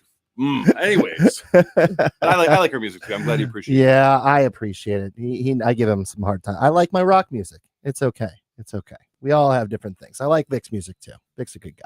So, but he's here, so I'm all nervous now. So I had to go call this out, Are you getting starstruck? Oh, well, it's Vic. Every time I see him, he always gives me a hard time. Like I don't care enough about him. So I got to make sure he knows that, it's appreciated all he does. I work with these people every day. I still get starstruck. I feel you. So it's important when we talk about retirement and financial planning. We have to understand risk, right, Jerome? It's important to understand risks that affect us. We talked a little bit about it right there before break. People get nervous about market conditions. People get nervous about what's going on in the economy. But there's some things we can't control. Some of those things are out of our control. But that doesn't mean we don't have those conversations because it helps us not be nervous, right? One of the conversations we tend to overlook and not talk about is the potential need for assistance as we get older, right? We all have loved ones that are affected by us. You got anyone in your family that has needed assistance, Yeah, my grandfather's getting up there in years, and we're trying our best as a family to continue to care for him. But at some point, as your health goes, it's better to have people around you that are dedicated to that. 100%. And every situation is different, right? And so we have to make sure we plan for that and think about that. And there's some financial strategies that go into that. But ultimately, the financial things, that's just the means. That's just how we fund things. The first question we have to ask is, what kind of care? How do we make sure our loved ones get that care that we so deserve, right? That's important. That's part of what the communities that we need to be working with are all about. And so in studio with us right now, we've got my friends, Megan and Lisa with the Avalon Parks community. How are you? Very good. Good. Your mics are working. Awesome. Yes. How was your drive in? Easy. Good. Good. Easy peasy. I love it. Well, thank you guys for coming in. And you guys were, you're not rookies on this now. You've been on my show before. So Yes. Yes, it had so much fun. there you go. Well, now you get a live experience as well. So It's awesome. So much fun. Thank you. well, talk about some of the fun things because there's a lot of misconceptions that go into senior living communities, right? So I know you guys talk to families all the time. What are some of those misconceptions when people walk in and see you guys that you can help that you have to overcome? The one thing I like to tell people is we are not your grandma's senior living. Like there's so many perceptions of what senior living used to be. And I think some people just don't know because they haven't seen something new. And senior living these days, it's fun. I mean, people are having a great time. The socialization part is, I think, the biggest part of it. So like imagine coming out of your apartment and coming downstairs, there's all your friends and they've got your food ready and your house is already clean because somebody already did that for you. It's a great experience. Sounds perfect. It's awesome. Can I move It's in? awesome. I'm ready. Let's do this. Is there an age requirement? You do have to be, yes, you have to be 62. Fine. All right. But it's a lot of fun. Yeah. And Lisa can talk about like the programming and fun stuff that we do. There's tons of stuff. Yeah, every day there are at least 3. Most of the time there's 5 to 7 things to do every day. So I like to say that, you can be as busy as you want to be.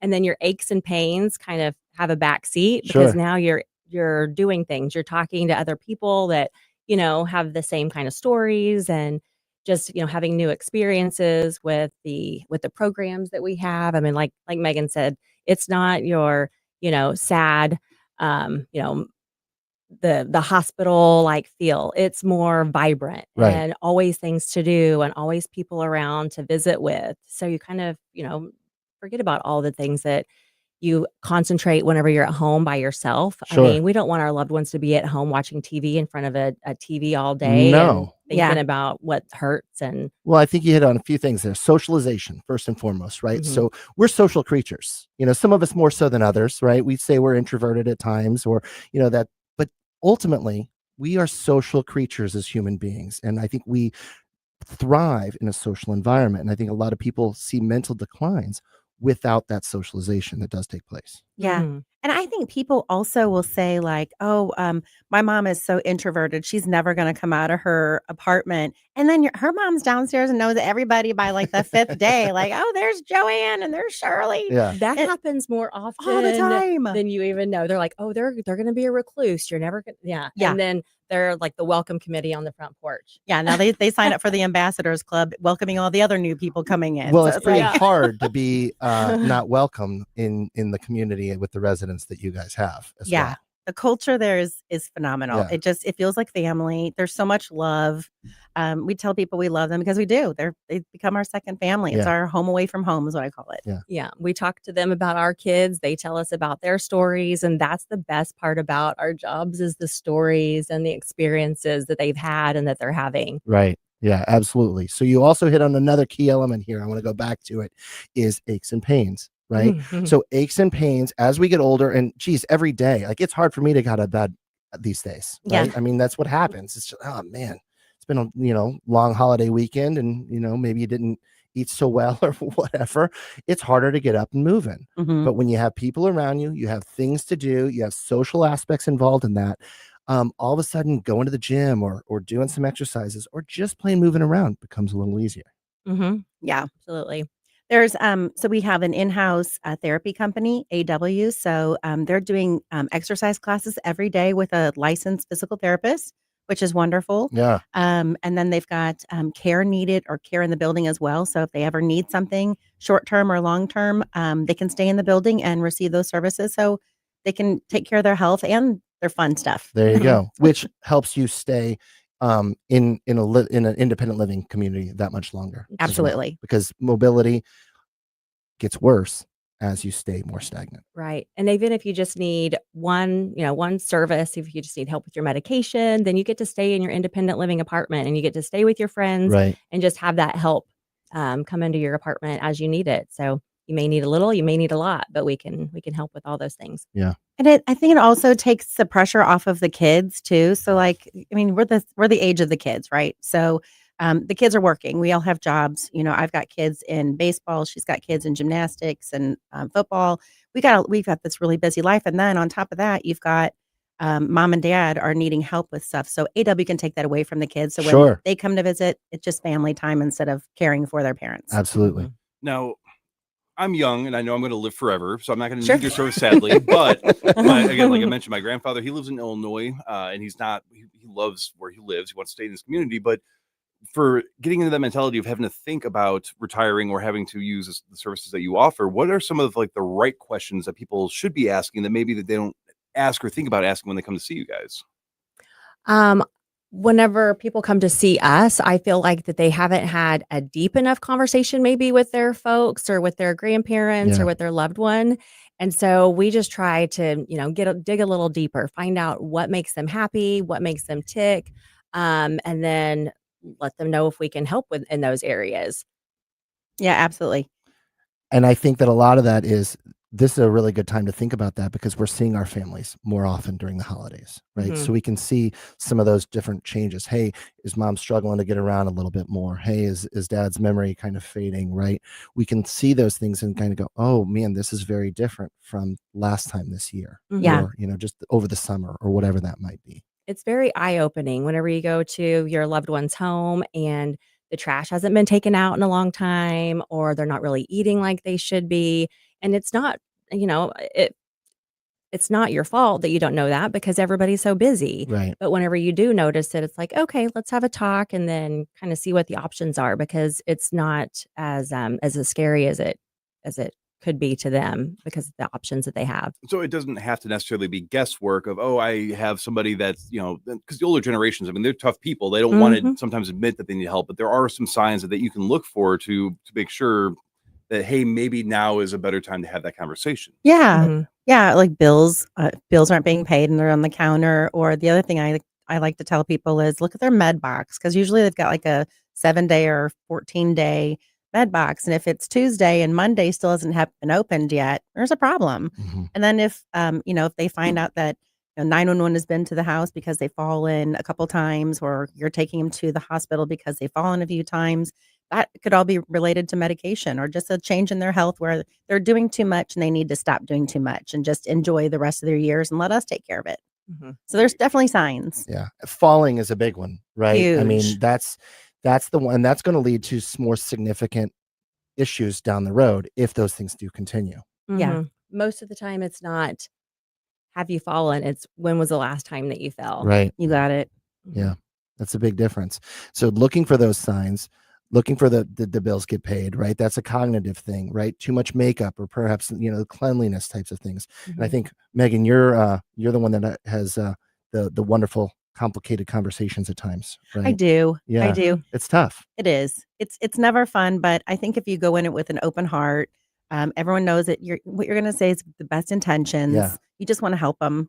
That's kind of how you start the conversation with your parents. And that's Mhm. exactly, it's true with our loved ones as well. We have to understand what these things are because we have to have these conversations or else somebody's going to have them on our behalf. Mhm. And we want to make sure we have them because the earlier you have these conversations, the more options you have. And the more options you have, if you get into an independent living community, they're going to be more social. They're going to be more engaging. And quite frankly, they're also a little bit more palatable on the pocketbook, so to speak, as well. right? Absolutely. That's better. You want higher quality care for your loved ones. I think that's the biggest thing. Absolutely. So, what has happened over the course of the holiday weekend? You guys, I'm sure, have Oh a my lot going gosh. on for Thanksgiving. We always have things going on, especially whenever you have all the holidays coming up. And then Megan's sister, she came in and she was dressed like a turkey or a pilgrim. I knew there was something fun. And her Anyway. husband was dressed up like a turkey. Aw.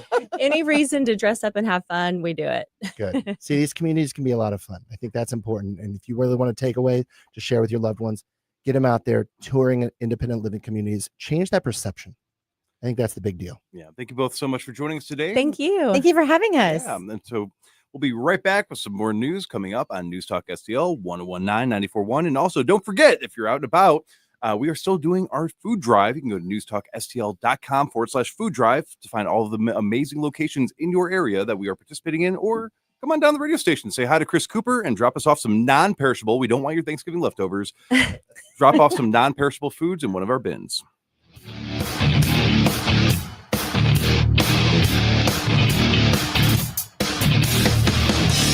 Jamie Ullman here with the great Eric Swanson of Newstedter's Fine Jewelers, Doherty Ferry, and Big Bend. Tell me about Wow Diamonds. Wow Diamonds. We call them that because when people come in and look at the diamonds, everyone says, wow. We feature those in natural diamonds, the mine diamonds. They're perfectly cut, polished, and proportioned. Not all diamonds come out of the cutting process the same, and ours are perfect. That's why they're called Wow Diamonds. Newstedter's Fine Jewelers right there at Doherty Ferry and Big Bend, wowdiamonds.com. I'm Dr. TJ, owner of the Institute of Natural Health, co-owner of Optimal Nutraceuticals, and the host of Wellness One. Wellness One is designed to cut through the nonsense and provide you common sense science-based information regarding health and wellness. On the show, we discuss topics like thyroid health, gut health, hormone optimization, and many others. Our show airs Saturdays at 10 a.m. and 2 p.m. and Sundays at 11 a.m. and 3 p.m. right here on NewsTalkSTL. And you can visit us at inhstl.com. That's inhstl.com. Number one for live and local conservative talk. I've been a registered Democrat for 28 years. I'm really glad you're talking about this. You gotta love these idiots out here. They think we're all stupid, I guess. news, analysis, opinion. Totally agree on that. I disagree with you. It's over. Very upset. Thanks for taking my call. Thanks for taking my call. Thank you for taking my call. Thank you very much for taking my call. Wanted to ask you really quick. Is there room on the bandwagon for me? 101.9 and 94.1 News Talk STL. On the next Larry Connors USA. Today's story behind the story. Jack Ruby. Larry Connors USA. Now weeknights 6 until 8 on News Talk STL. The perfect body, the perfect face. It's like God's best work, all in one place. From the haters, a perfection. Can't you say it's a burden being wonderful like me? Hey, it's Vic and Ken. We're on every Monday through Friday on News Talk STL. Kenny, how are you? I'm good. You know, you got to be some kind of weirdo to get up at 5 o'clock in the morning and do radio. Do, believe me. And that weirdo is Mike Ferguson in the morning show on 101.9 and 94.1 News Talk STL. Whoosh. Well, actually, you're the weirdo. I was going to say, sitting in for the weirdo today is Chris Cooper, Serenity Wealth Management. Usually I have the privilege of hanging out with Vic and Ken on their show. So today I'm on the morning show, the early edition, drinking my coffee. So, and I'm out of Vic's chair because he is coming up next. So, and I've already got the stink eye from Vic. So I better be careful and stay on my best behavior, Jerome. Vic is like Beetlejuice. If you mention his name too many times, he shows up in the studio. So better watch out. Yeah. I think I've already said it too much. I've said it too much. All right. So let's talk a little bit about the economic news that's going on, right? So interest rates are coming up here. We're going to maybe see another reduction. That's what's been thought of. It's kind of in the works. So I'm not too concerned about this. It's planned out, right? People are, as long as that what we think is going to happen it happens, the market should behave just fine. okay, so I know interest is something that we should avoid trying to accumulate. Yeah. But I know also that there are a couple different types of interest. So when you Yeah. say interest rates are coming down, is that across the board all of the rates, or Yes. kind of go into a little more depth? Interesting. Yeah, great conversation there. So when we talk about interest rate reductions, right, it's the Fed funds rate that technically is being reduced. The Fed fund rate technically has an impact on the borrowing rates of individuals in this country, right? So it has a quasi effect on the borrowing rates that banks loan money, which means it also affects mortgage rates, business interest rates, all of those things. Okay. What about like credit cards? Credit card, not so much, because that's a different type. It's unsecured debt. So that's always going to be in that 22% range. Unsecured debt is what I would consider bad debt. Credit card debt would be bad debt. Okay. But then there is good debt as well, right? Home debt, I don't look at as bad debt. I don't. Okay. I think that you can own your home. You can have your bank help you finance that loan. And that is not a problem. I'm not one of those people that go and say you have to pay off your home early. As a business owner, I actually say that I'm not going to pay a dime more than I have to on my home mortgage, because I'd rather put my cash into my business. And I think that's something that business owners need to think about, because it's actually the cheapest way for you to get cash into your business to infuse business growth. So the reason I get excited about lowering interest rate environments is because it spurs economic growth, which is very good for the economy. So Another thing that I've been trying to, because again, I try to take finance and economics more seriously, but it's sometimes again, you just don't know what you don't know. Sure. So if I wanted to start my own business right now, and I'm seeing interest rates are going to be going down, and so it sounds like that might be the good time to start to look into entrepreneurial opportunities. But then you have stuff going on with tariffs where it might go up, might go down. Do those cancel each other out, or does it not really matter as much? The best time to start a business is when you're ready to start a business. Okay. And I will tell you, it's never the best time to start a business. It really isn't. And I talk to a lot of business owners, and what you have to understand is, are you an entrepreneur or not? You have to understand, am I able to take what I do and does this idea really resonate with my consumers and my community? And if it does, and you have that grit and that determination and that desire to build something, but you can't think it's ever going to be easy. It's always going to be stressful. It's always going to be on, and it's going to become part of who you are, which you have to embrace and be excited about. And if you can't do those things, you just, quite frankly, should not be an entrepreneur. Okay. But if you can come up with those things, I can tell you that the most exciting things you're going to do as an individual are going to be as an entrepreneur. So if you're ever concerned or questioning, man, is this the right switch for me? I can tell you, I was in the corporate world for a very long time before I switched and started my own business. I should have done this multiple years before I actually did, made that transition. I always knew that I should have been in my own entrepreneurial world. But it took me years to figure out, hey, how do I do this? How do I feel comfortable doing this? And quite frankly, getting out of that paycheck stigma. It's hard because all of a sudden, guess what? You're responsible for your paycheck. Yeah. And I think that's what actually scares a lot of people. And it should scare you. And you kind of have to be in that position of going, hey, you know what? I thrive under that pressure. I get excited about that pressure, and it's going to drive me to be successful. Okay. It's important. So there's good, bad, dead, good debt, bad debt. Now it sounds like there's good fear and bad fear. That's right. But also, you should not. I mean, is there a way to plan the start of your entrepreneurial journey around the economy, or is it more that you just gotta get your feet on the ground? I talk to a lot of business owners, and that's one of the things we love doing within our show, Serenity Wealth Now, right here on NewsTalkSTL on Sunday mornings 9 a.m. We talk to business owners, and I've talked to business owners that started up during COVID, and you're like, well, the country just shut down. How did you become successful during this time frame?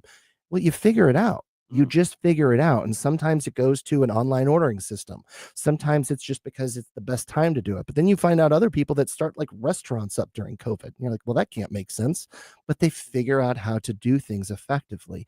So I don't know that the economy necessarily says one way or another. Sure, there's better times to start up a business.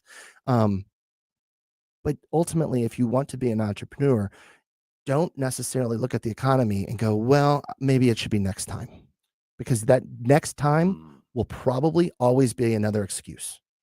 Wow. So I would just say, if that's something on your mind, investigate, come up with a plan and get that plan and figure out what those action steps are. Because you're not going to, we always hear the conversation or the anecdotal wives' tale, how do you eat an elephant one bite at a time? Yes. Yes. It's the same thing. You're not going to build a successful company on day one. It's going to take time. And so you build that, you take that bite, you do it small steps, and next thing you know, you're full on into your elephant and everything looks really good. I'm sure you could probably talk for a whole hour on my next question, but we only have about 2 minutes left here. All right, but, got the time limit. So with interest rates going down, I guess this is a twofold or two separate questions I want to lump as one. So on the one is, does that make it a better time to be investing versus saving, or I guess in general, taking out loans? So if you were looking at maybe, because I know there might be a little bit of a housing bubble that might be coming down, stuff like that. So is it a better time to invest, or is it a better time to be trying to look for loans to maybe get a new car, new house, something of that nature? So I'm of the opinion of invest for long-term. And so enjoy your life today, invest from a long-term perspective, because if you're worried about what's going on in like the next 60 days, 90 days, even a year, you probably shouldn't be invested. Okay. Investments from a long-term strategy. Now, there are some ways to use some shorter term interest rates to your advantage, but that's going to be there whether the interest rates are high or low. Okay. So just make better financial decisions, I think, is where I would say that. And just depends on what money we're talking about. Okay. But from buying a vehicle or purchasing a home, the interest rate is something that you can always refinance. The interest rates are going to go up or down regardless of where they are today. Okay. I don't think they're ever going to go down into the 2% range where they were, during that COVID timeframe. But that doesn't mean they're necessarily high today.